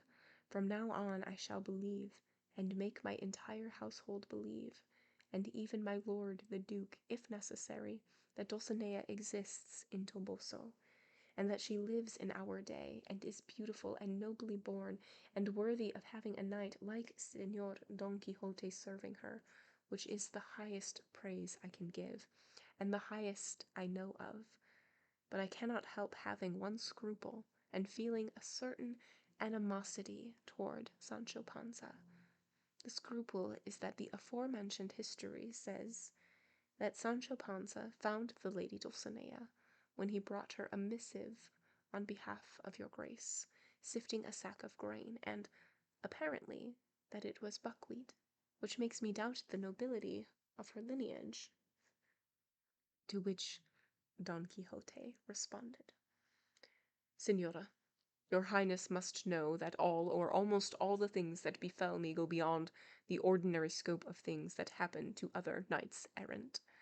whether they are directed by the inscrutable, there we go, there's a T in that word, inscrutable will of fate, or by the malevolence of some envious enchanter. And since it is well known about all, or almost all, the famous knights-errant that one has the ability never to be enchanted, and another has impenetrable flesh, and cannot be wounded, such as the famous Roland, one of the 12 peers of France, of whom it is said that he could not be wounded except on the sole of his foot, and only with the point of a large pin, and not with any other kind of weapon. And so, when Bernardo del Carpio killed him, seeing that he could not wound him with his blade, he lifted him off the ground and strangled him, for he had recalled how Hercules killed Antaeus. The fierce giant, they say, was the child of earth. I wish to infer from what I have said, that I may have one of these abilities, but not the one that keeps me from being wounded, for experience has often shown me that my flesh is weak and not at all impenetrable, and not the one that keeps me from being enchanted, for I have found myself locked in a cage, although the entire world would not have had the strength to put me in there if it were not for the enchantments. And since I freed myself from that enchantment, I should like to believe there will not be any other that can harm me. And so these enchanters, seeing that they cannot use their evil craft against my person, wreak their vengeance on the things I love most, and wish to take my life by mistreating Dulcinea, by whose grace I live. And therefore I believe that when my squire carried my message to her, they transformed her into a peasant engaged in labor so menial as shifting grain. But I have already said that the grain was neither buckwheat nor wheat, but oriental pearls. And as proof of this truth, I want to tell your highness that not long ago, when I was passing through Toboso, I could not find the palaces of Dulcinea. And the next day, Sancho, my squire, saw her real form, which is the most beautiful on earth. But to tell me she seemed a crude and ugly peasant girl, and in no way well spoken, although she is the epitome of discernment in the world. And since I am not enchanted, and cannot be, according to sound reasoning, she is the enchanted one, the offended one, the one who is altered, changed, and transformed. Through her my enemies have taken their revenge on me, and for her sake I shall live in perpetual tears until I see her restored to her pristine state. I have said this so that no one will pay heed to what Sancho said about Dulcinea's shifting or winnowing, since they altered her for me. It is no wonder they changed her for him. Dulcinea is illustrious and well-born, of the noble lineages in Toboso, which are numerous, ancient, and very good. The peerless Dulcinea surely possesses more than a small portion, and for her sake the town will be famous and renowned in times to come, as Troy has been for Helen, and Spain for La Cava, although for better reasons and with better fame. Kurtz. I'm so sorry for butchering your name. Hello, welcome in. Thank you so much for the follow. There is a note after Spain for La Cava, and it says, a major figure is an important early ballad cycle, Florinda La Cava, the daughter of Count Don Julian, had an illicit and disastrous love affair with King Don Rodrigo, according to legend. The ensuing betrayals and acts of vengeance precipitated the Moorish invasion of 711. Welcome in.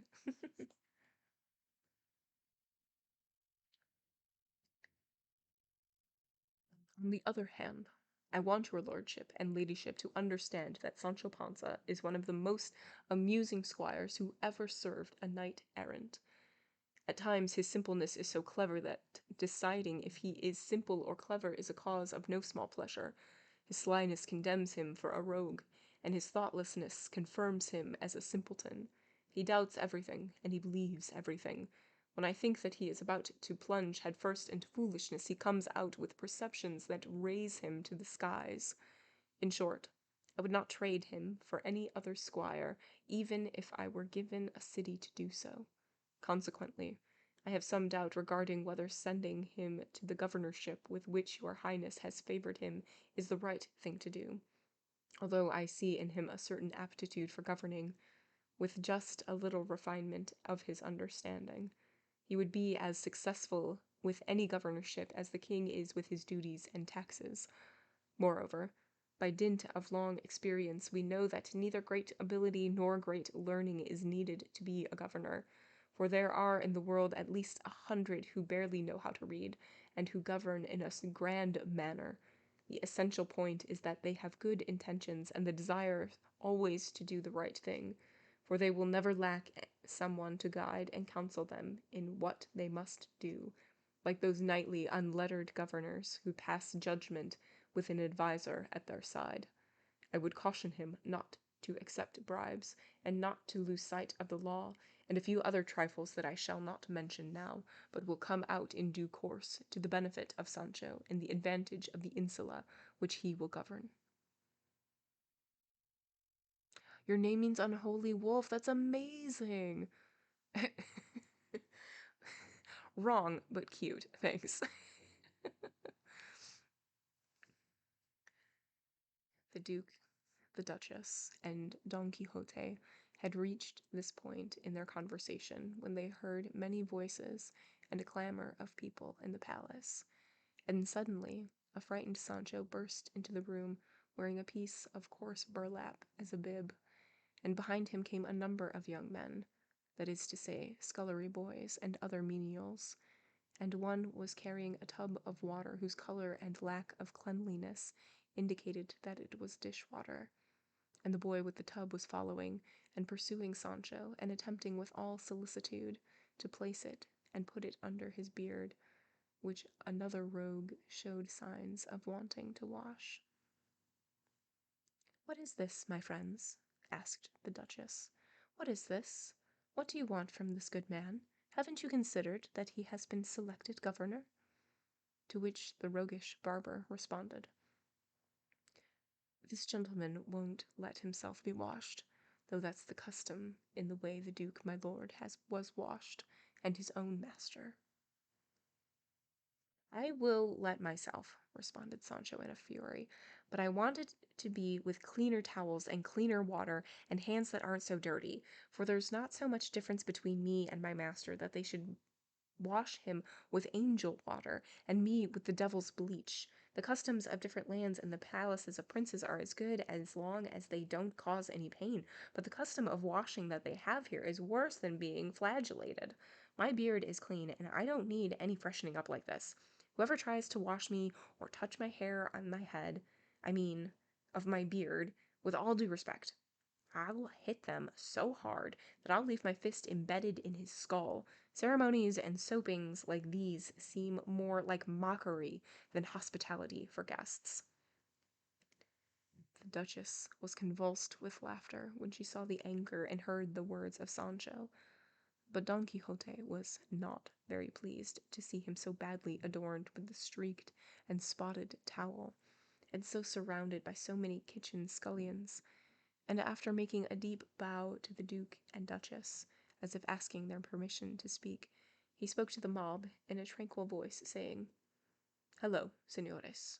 Your graces must leave the young man alone and return to the place from which you came, or anywhere else you like. My squire is as clean as any other, and those little bowls are for him, small and narrow-mouthed vessels. Take my advice and leave him alone, for neither he nor I have any fondness for mockery." Sancho caught his words as they left his mouth, and continued, saying, "No, let them come and mock the bumpkin. I'll put up with that, the way it's night time now. Bring a comb here, or whatever you want, and curry this beard, and if you find anything there that offends cleanliness, then you can shear me willy-nilly." At this point, the Duchess, who was still laughing, said, "Sancho Panza is correct in everything he has said, and everything he will say. He is clean, and, as he says, he has no need of washing. If our custom does not please him, that should be the end of it, especially since you, ministers of cleanliness, have been far too remiss and negligent, and perhaps I should say insolent, in bringing to such a person and such a beard not basins and pitchers of pure gold and damask towels, but wooden bowls and pans and cleaning rags. But, after all, you are wicked and base, and, like the scoundrels you are, cannot help showing the ill will you bear toward the squires of knights-errant. Unholy wolf. Thank you so much for the prime. Thank you for the sub. Oh, thank you so much. Best time of the day for Duddy. Dinner time. And then more Zelda. I totally get it. What are you eating for dinner, Duddy? Now that you've said this, I must know what you're eating.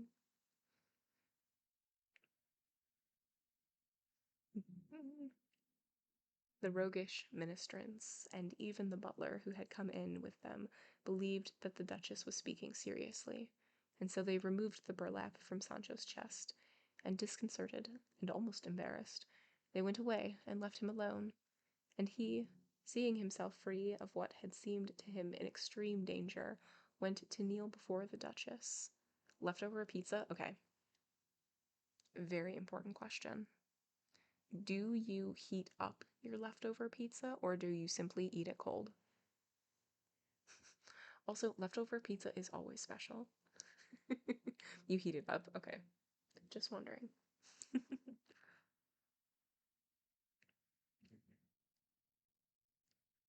And he, seeing himself free of what had seemed to him in extreme danger, went to kneel before the Duchess, and said, "From great ladies, great favors are expected. The one your grace has granted me today cannot be repaid unless it is with my desire to see myself dubbed a knight-errant, so that I shall spend all my days of my life serving so high a lady. I am a peasant. My name is Sancho Panza. I am married, I have children, and I serve as a squire. If, with any of these things, I can be of service to your highness, I will take less time to obey than your ladyship will to command." If it was takeout pizza, you might consider it eating it cold. Leftover pizza is more delicious than the fresh one. Ooh. And you also heat it up? Okay. If I am eating leftover pizza for breakfast, it must be cold. But if it's any other time or any other meal, then I do reheat it in the oven, of course, because I don't want it to be soggy.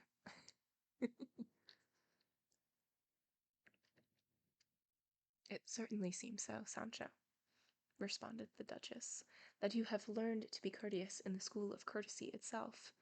It certainly seems, I mean to say, that you have been nurtured in the bosom of Señor Don Quixote, who must be the cream of courtesy and the flower of ceremonies, or ceremonies, as you call them. Your good fortune to such a master and such a servant, the one for being the polestar of knight-errantry, the order for being the star of squirely fidelity.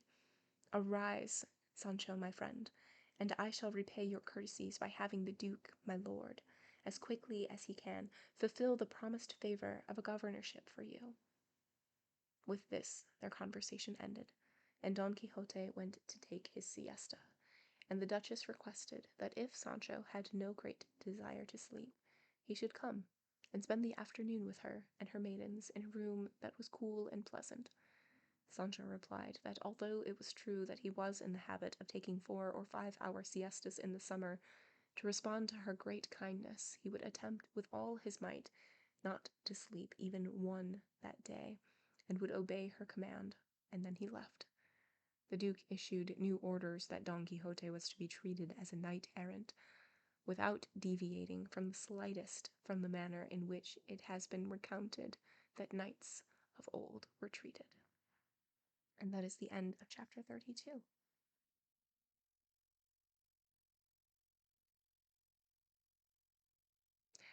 Yeah, yeah. I mean, cold pizza for breakfast, delicious. Cold Chinese food for breakfast, delicious. Also, don't run out of water. Yes. So good. There, yeah, and you're totally right. There's just something about like leftover pizza that like the flavors meld a little bit more. You like day old popcorn. Interesting. I don't know if I've ever had day old popcorn. I just eat it. I don't know if I've ever had leftover popcorn. Let's just say that. Interesting, interesting. Now I have to try it, apparently.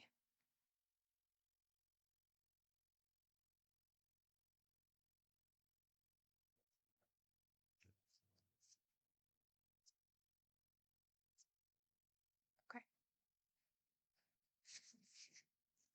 Chapter 33. Oh wait, we didn't even talk about chapter 32. Oh my gosh. I'm getting all worked up about day old popcorn. Okay, let's see. What happened in this one? Um oh yes. So is this the one where we heard I'm getting all my chapters mixed up?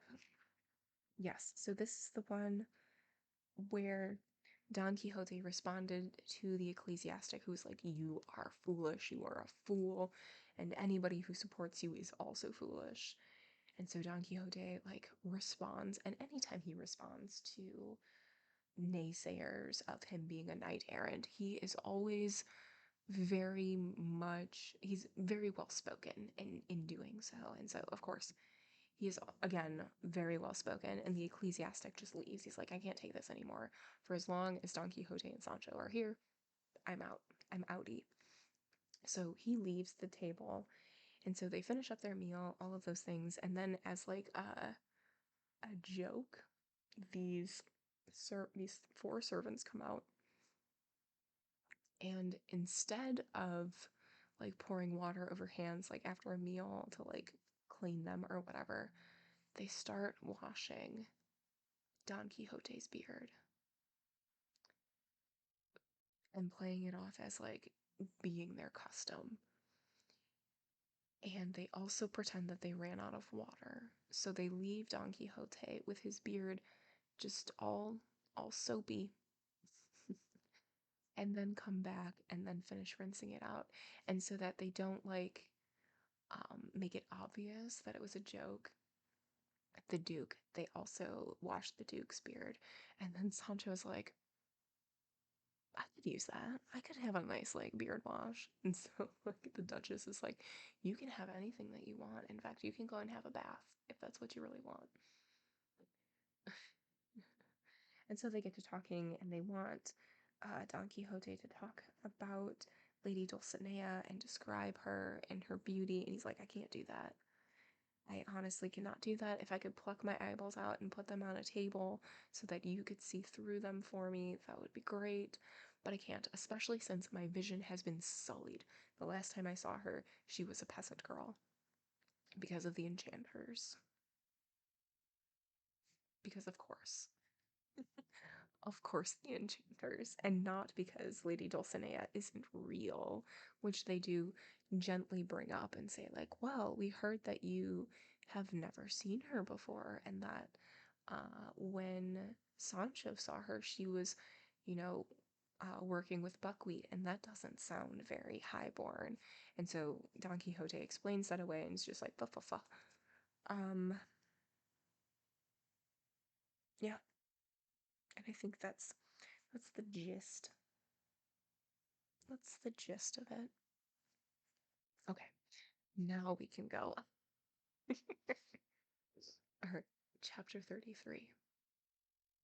Regarding the delightful conversation that the Duchess and her ladies had with Sancho Panza, one that is worthy of being read and remembered.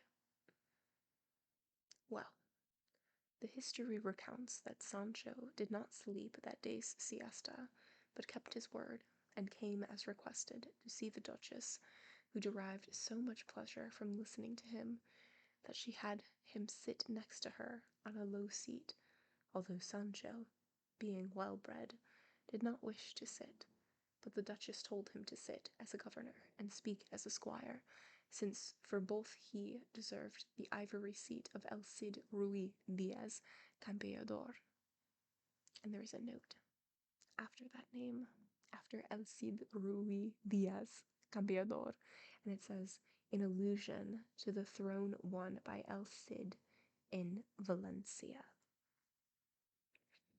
Sancho shrugged, obeyed, and sat down, and all the maidens and dueñas and the Duchess gathered round attentively, a great silence, to hear what he would say. But the Duchess was the one who spoke first, saying, "Now that we are alone, where no one can hear us, I should like you, Señor Governor, to resolve certain doubts I have, which have their origin in the history of the great Don Quixote that has already been published. One of these doubts is that, since our good Sancho never saw Señora Dulcinea of Toboso, and did not bring her the letter from Señor Don Quixote because it was left in the notebook in the Sierra Morena, how did he dare invent her response and say that he found her winnowing grain?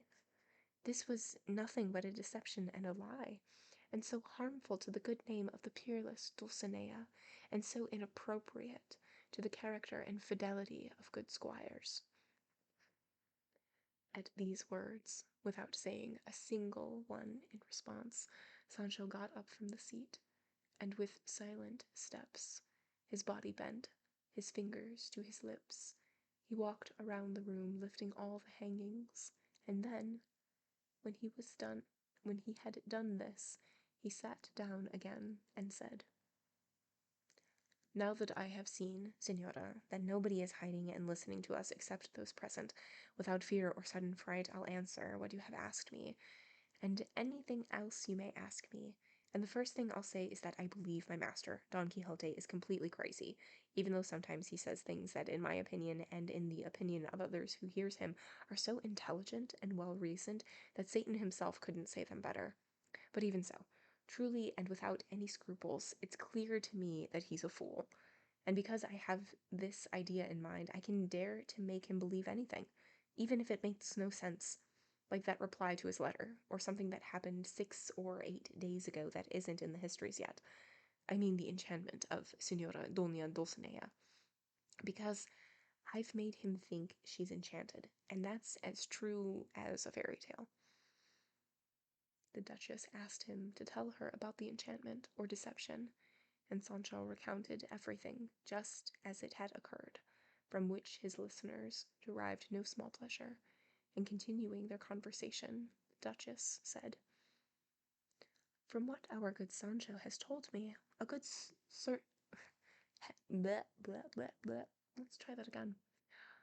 From what our good Sancho has told me, a certain scruple has leaped into my soul, and a certain whisper reaches my ears, saying, since Don Quixote of La Mancha is a madman, a fool, and a simpleton, and Sancho Panza, his squire, knows this, and still serves him, and follows him, and believes his hollow promises, there can be no doubt that he is more of a madman and a dimwit than his master, and this being the case, and it is, it will not be to your credit, Señora Duchess, if you give this Sancho Panza an insula to govern, because if a man cannot govern himself, how will he govern others?"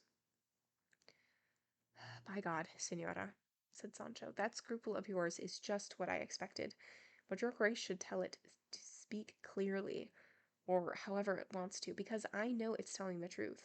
If I were a clever man, I would have left my master days ago. But this is my fate, and this is my misfortune. I can't help it. I love him dearly. Oh wait, I can't help it. I have to follow him. We're from the same village. I've eaten his bread. I love him dearly. He's a great man. He gave me his donkeys, and more than anything else, I'm faithful. And so it's impossible for anything to separate us except the man with the pick and shovel." And there is a note after the man with the pick and shovel, and it says, "This is an allusion to death." There you go. "And if your highness doesn't want me to have the governorship I've been promised, God made me without it, and maybe not giving it to me will be for the good of my conscience. I may be a fool, but I understand the proverb that says, 'It did him harm when the ant grew wings.' And it might even be that Sancho the squire will enter heaven more easily than Sancho the governor.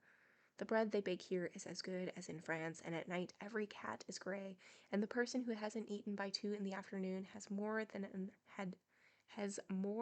enough misfortune, and no stomach's so much bigger than any other that it can't be filled, as they say, with straw and hay. And the little birds on the field have God to protect and provide for them, and 4 varas of flannel from Cuenca will warm you more than 4 of Limisti from Segovia. And when we leave this world and go into the ground, the path of the prince is as narrow as the laborers, and the pope's body doesn't need more room underground than the sacristan's, even if one is higher than the other, because when we're in the grave, we all have to adjust and shrink, or they make us adjust and shrink, whether we want to or not, and that's the end of it. There are a couple notes in this sentence. Let me see if I can find them again. Okay, let's see. So one is after can't be filled, as they say, with straw and hay, and it says the original proverb is straw and hay and hunger's away. And then in parentheses it says de paja y de heno el vientre lleno. Spanish. And then the other note is after 4 of limiste from Segovia. And it says, a very fine cloth, formally woven in Segovia. Okay, let's see where we are. And I say again that if your ladyship doesn't want to give me the insula because I'm a fool, I'll be smart enough not to care at all. I've heard that the devil hides behind the cross, and that all that glitters isn't gold, and that from his oxen, plows, and yokes they took the peasant Wamba to be king of Spain, and from his brocades, entertainments, and riches they took Rodrigo to be eaten by snakes, if the lines from that old ballad don't lie. There's a note after Wamba to be queen of Spain, or to be king of Spain, and it says, as indicated earlier, Wamba was a Visigothic king of Spain, 1672 to 680, or not 1672, excuse me, 672 to 680. Of course they don't lie, said Doña Rodriguez, the dueña, who was among those listening. There's a ballad that says that they put King Rodrigo alive and kicking into a tomb filled with toads and snakes and lizards, and 2 days later, from inside the tomb, the king said in a low and mournful voice, they're eating me, in the place where I sinned most. And so this gentleman is very correct when he says he'd rather be a peasant than a king if vermin are going to eat him. The Duchess could not control her laughter when she heard her dueña's simple-mindedness, nor could she help but marvel at Sancho's words and proverbs, and she said to him, our good Sancho already knows that what a knight has promised he attempts to fulfill, even if it costs him his life. The Duke, my lord and husband, though not a knight-errant, is still a knight, and so he will keep his word regarding the promised insula, despite the world's envy and malice. Sancho should be of good heart, for when he least expects it, he will find himself seated on the throne of his insula and of his estate, and he will hold his governorship in his hands, and not trade it for another of 3-pile brocade. There is a note after Rowan, right where we left off, another of 3-pile brocade, and it says, the phrase means no matter how fine. Brocade of 3 piles was of the very best quality. In chapter 10, Sancho exaggerated by referring to brocade of 10 piles. I do remember that. My charge to him is that he attend to how he governs his vassals, knowing that all of them are royal and well-born. As for governing them well, responded Sancho, there's no need to charge me with it, because I'm charitable by nature and have compassion for the poor, and if he kneads and bakes, you can't steal his cakes. By my faith, they won't throw me any crooked dice, not cooked, excuse me, crooked dice. I'm an old dog and understand every every here boy, and I know how to wake up at the same time, and I don't allow cobwebs in front of my eyes because I know if the shoe fits. I say this because with me, good men will have my hands and a place in my house, and bad men won't get a foot or permission to enter. Tony 96. Thank you so much for the follow. Welcome in. And there are 2 notes in that one. Let me see if I can find them again. Okay, it says, I'm an old dog and understand every here boy. It says, the proverb says, you don't need here boy, with an old dog. And then it says it in Spanish, a perro viejo no hay tus. And then the other note is, I say this because with me good men will have my hand and a place in my house. And the note is an idiomatic way of saying trust and confidence. The phrase that follows is Sancho's variation on this and means just the opposite. I love when Sancho just mixes up phrases and proverbs and flips words around and stuff. It's just so funny. And it seems to me that in this business of governorship, it's all a matter of starting. And it may be that after 2 weeks of being a governor, I'll be licking my lips over the work, and I know more about it than working in the fields, which is what I've grown up doing. Oh my gosh, thank you so much. I'm struggling, but thank you. You're right, Sancho, said the Duchess, because nobody is born knowing, and bishops are made from men, not stones.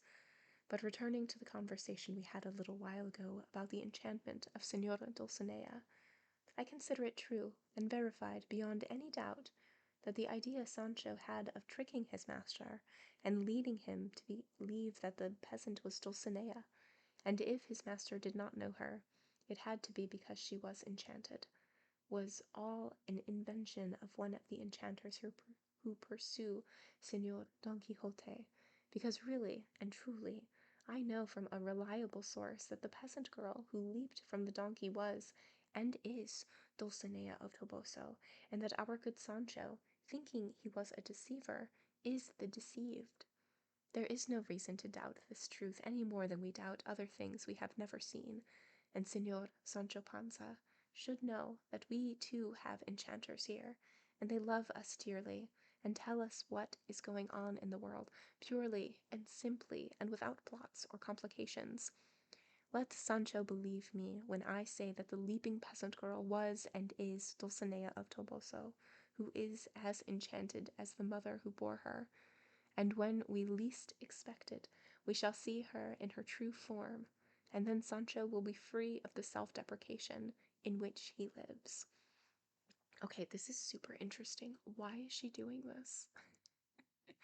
Okay, so originally, Sancho found these like 3 peasant women traveling in, and was just like, okay, I'm gonna say that one of these is Dulcinea. I'm gonna tell Don Quixote that, but I need to say that like she's been enchanted because he's never seen her. She's basically a made-up person at this point. And so now the Duchess is saying, hey, she was real. We have enchanters here too, and pretty soon you will see that you are not the deceiver, but you have also been deceived, and it's wild. It's wild. Oh, don't be ashamed. Oh no, don't be ashamed. Don Quixote is a massive book and is also so intimidating, as all older books are, but like, this is scary to get into. Do not be ashamed. Do not be ashamed. It's a complicated read as well. Yeah.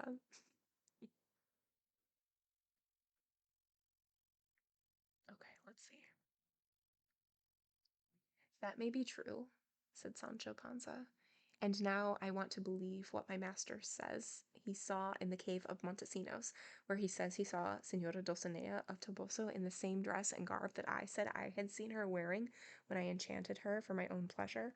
It must all be the reverse, Senora, just like your grace says, because one can't and one shouldn't think that in only an instant my poor wits could make up so clever a lie, and I don't believe either that my master is so crazy that with powers of persuasion as weak and thin as mine he would believe something so unbelievable. But, Senora, it wouldn't be right for your highness to consider me a villain because of it, for a dolt like me isn't obliged to fathom the thoughts and evil intentions of wicked and enchanters. I made it up to avoid a scolding from my master, Don Quixote, not to offend him, and if it's turned out wrong, God's in heaven and judges men's hearts. You were supposed to read it as an assignment for school and skipped it. That's amazing. But also sounds super accurate.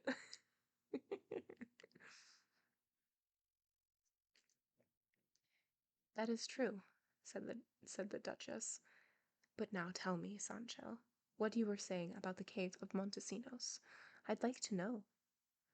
Then Sancho Panza recounted point by point what has already been said about that adventure, and when the Duchess heard it, she said, "From this incident we can infer that since the great Don Quixote says he saw there the same peasant girl Sancho saw on the way out of Toboso, she no doubt is Dulcinea, and very clever and meddlesome enchanters are wandering around here." "That's what I say," said Sancho Panza. "If my lady Dulcinea of Toboso is enchanted, so much the worse for her, but I don't have to take on my master's enemies, and there must be a lot, all of them very wicked. It may be true that the woman I saw was a peasant, and I thought she was a peasant, and judged her to be a peasant. If that was Dulcinea, I'm not to blame, and nobody should hold me responsible. We'll see about that. Picking fights with me all the same. Sancho said this, Sancho did that, Sancho turned around, and Sancho went back, as if Sancho Panza were just anybody, and not the same Sancho Panza who's wandering the world now in books, which is what Sanson Carrasco told me. And he's nothing less than a bachelor from Salamanca, and people like him can't lie except if they feel like it, or it's very convenient, and so nobody should blame me. And since I have a good reputation, and I've heard my master say that a good name's worth more than great wealth, just let them pass this governorship on to me, and they'll see marvels, because whoever's been a good squire will be a good governor." "Everything said here by your good Sancho," said the Duchess, "are Catonian sentences, or, at least, taken from the very heart of Michael Verino himself. Oh my gosh, we got some Italian. Oh no, we do say, or some Latin, not Italian, some Latin. Okay, Florentibus accidit annis. Okay, and there is a note. So it says, "Dead in the flower of his youth," a line from a poem by Angelo Poliziano dedicated to Michael Verino, a poet who died at the age of 17 during the age of the Medicis. Verino was famous for his Latin couplets, which were very widely known. Throwing in Latin here? Come on. Well, well, to say it in his fashion, under a poor cloak you can find a good drinker. "The truth is, Senora," responded Sancho, "that I never abused drink, though I might have been thirsty, because I'm no hypocrite. I drink when I want to and when I don't want to, and when somebody offers me a drink, so as if not to seem finicky or impolite, to toast a friend whose heart is so like marble that he won't lift a glass. But even if I do, I never dirty it, since the squires of knights-errant almost always drink water, because they're always traveling through woods, forests, meadows, mountains, and cliffs, without finding a charitable drop of wine, even if they'd give an eye for it." "I believe that," responded the Duchess, "and for now, Sancho should go and rest, and we will speak at lengths later, and give the order to quickly pass this governorship, as he says, on to him." Sancho again kissed the hands of the Duchess and implored her to be so kind as to take good care of his grey, because he was the light of his eyes. "What grey is that?" asked the Duchess. "My jackass," responded Sancho. And so, as not to call him by that name, I usually just call him the Grey. And when I entered this castle, I asked this Señora Dueña to take care of him, and she got as angry as if I had called her ugly or old, since it must be more fitting and natural for dueñas to give a thought to donkeys than to claim authority in Castle Hills. Oh, and Lord save me, what a dislike of noblemen from my village had for these ladies. "He must have been some peasant," said Doña Rodriguez, the dueña, "because if he were noble and well-born, he would have praised them to the skies." "Well now," said the Duchess, "that's enough, Doña Rodriguez. Be still, and Señor Panza, calm down, and let me take care of looking after this Grey, for if he is Sancho's jewel, I shall value him more highly than the apple of my eye." "It's enough if he's in the stable," responded Sancho. "As for being valued more highly than the apple of your highness's eye, he and I aren't worthy of that even for an instant, and I would no more agree to it than to being stabbed, though my master says that in courtesies it's better to lose by a card too many than to a card too few. As far as donkeys and apples are concerned, you have to go with your compass in hand and at a measured pace." "Let Sancho take him to his governorship," said the Duchess, "and there he can treat him as nicely as he wants, and even keep him from hard labor." "Your Grace should not think, Señora Duchess, that you have said anything remarkable," said Sancho, "for I have seen more than 2 jackasses go into governorships, and if I take mine with me, it won't be anything new." Sancho's words renewed the Duchess's laughter and delight, and after sending him to rest, she went to recount to the Duke her conversation with Sancho, and between the two of them they arranged and planned to play tricks on Don Quixote that would be remarkable and consonant with the chivalric style, and they devised so many, and ones so appropriate and clever, that they were some of the best adventures contained in this great history. And that is the end of chapter 33. All right, so Sancho and the Duchess are now having a chat, and the Duchess is just asking clarifying questions, like, about Dulcinea and about what happened in the cave of Montesino, things like that. And Sancho is relaying them, and the Duchess basically says that, oh, like, we do have enchanters here, and that really was Dulcinea of Toboso. You have been deceived when you thought that you were deceiving Don Quixote. There we go. I don't know what I was trying to say there, but the word just wasn't coming. And so now Sancho is like, well, I was just lying and just didn't want to get beat up by Don Quixote. But I guess that makes sense, especially since she was wearing the same dress that Don Quixote saw in the cave of Montesinos. Yeah, that makes sense. And just talking about like governing an insula and like making sure that he is like not an idiot, that type of a thing. It's just so interesting. And now that the Duchess has had this conversation, she goes back to the Duke and relays everything that has been said. And so apparently they have all of these tricks that they will be playing on Don Quixote. And it says that it's going to be the best adventures so far. So I'm interested. I'm interested to see what's going to happen. But that is all the time we have for today. That's going to be where we end, which is going to be exciting because let's see what it says. Let's see. Yes. Okay. So the next chapter, just to give a little sneak peek, it says the information that was received regarding how the peerless Dulcinea of Toboso was to be disenchanted, which is one of the most famous adventures of this book. the most famous. You know, to start reading the book to catch up. I know we're a little far into it. It might not make any sense at all with where we are. Yeah, yeah, yeah. But yeah, that's gonna be where we are or where we end today. But we'll pick right back up next week. Um, thank you all for joining me. It's been fun. It's been real. A lot is happening. I hope you all have a great evening. And as always, whether you lurk, whether you chat, I 1000% appreciate you.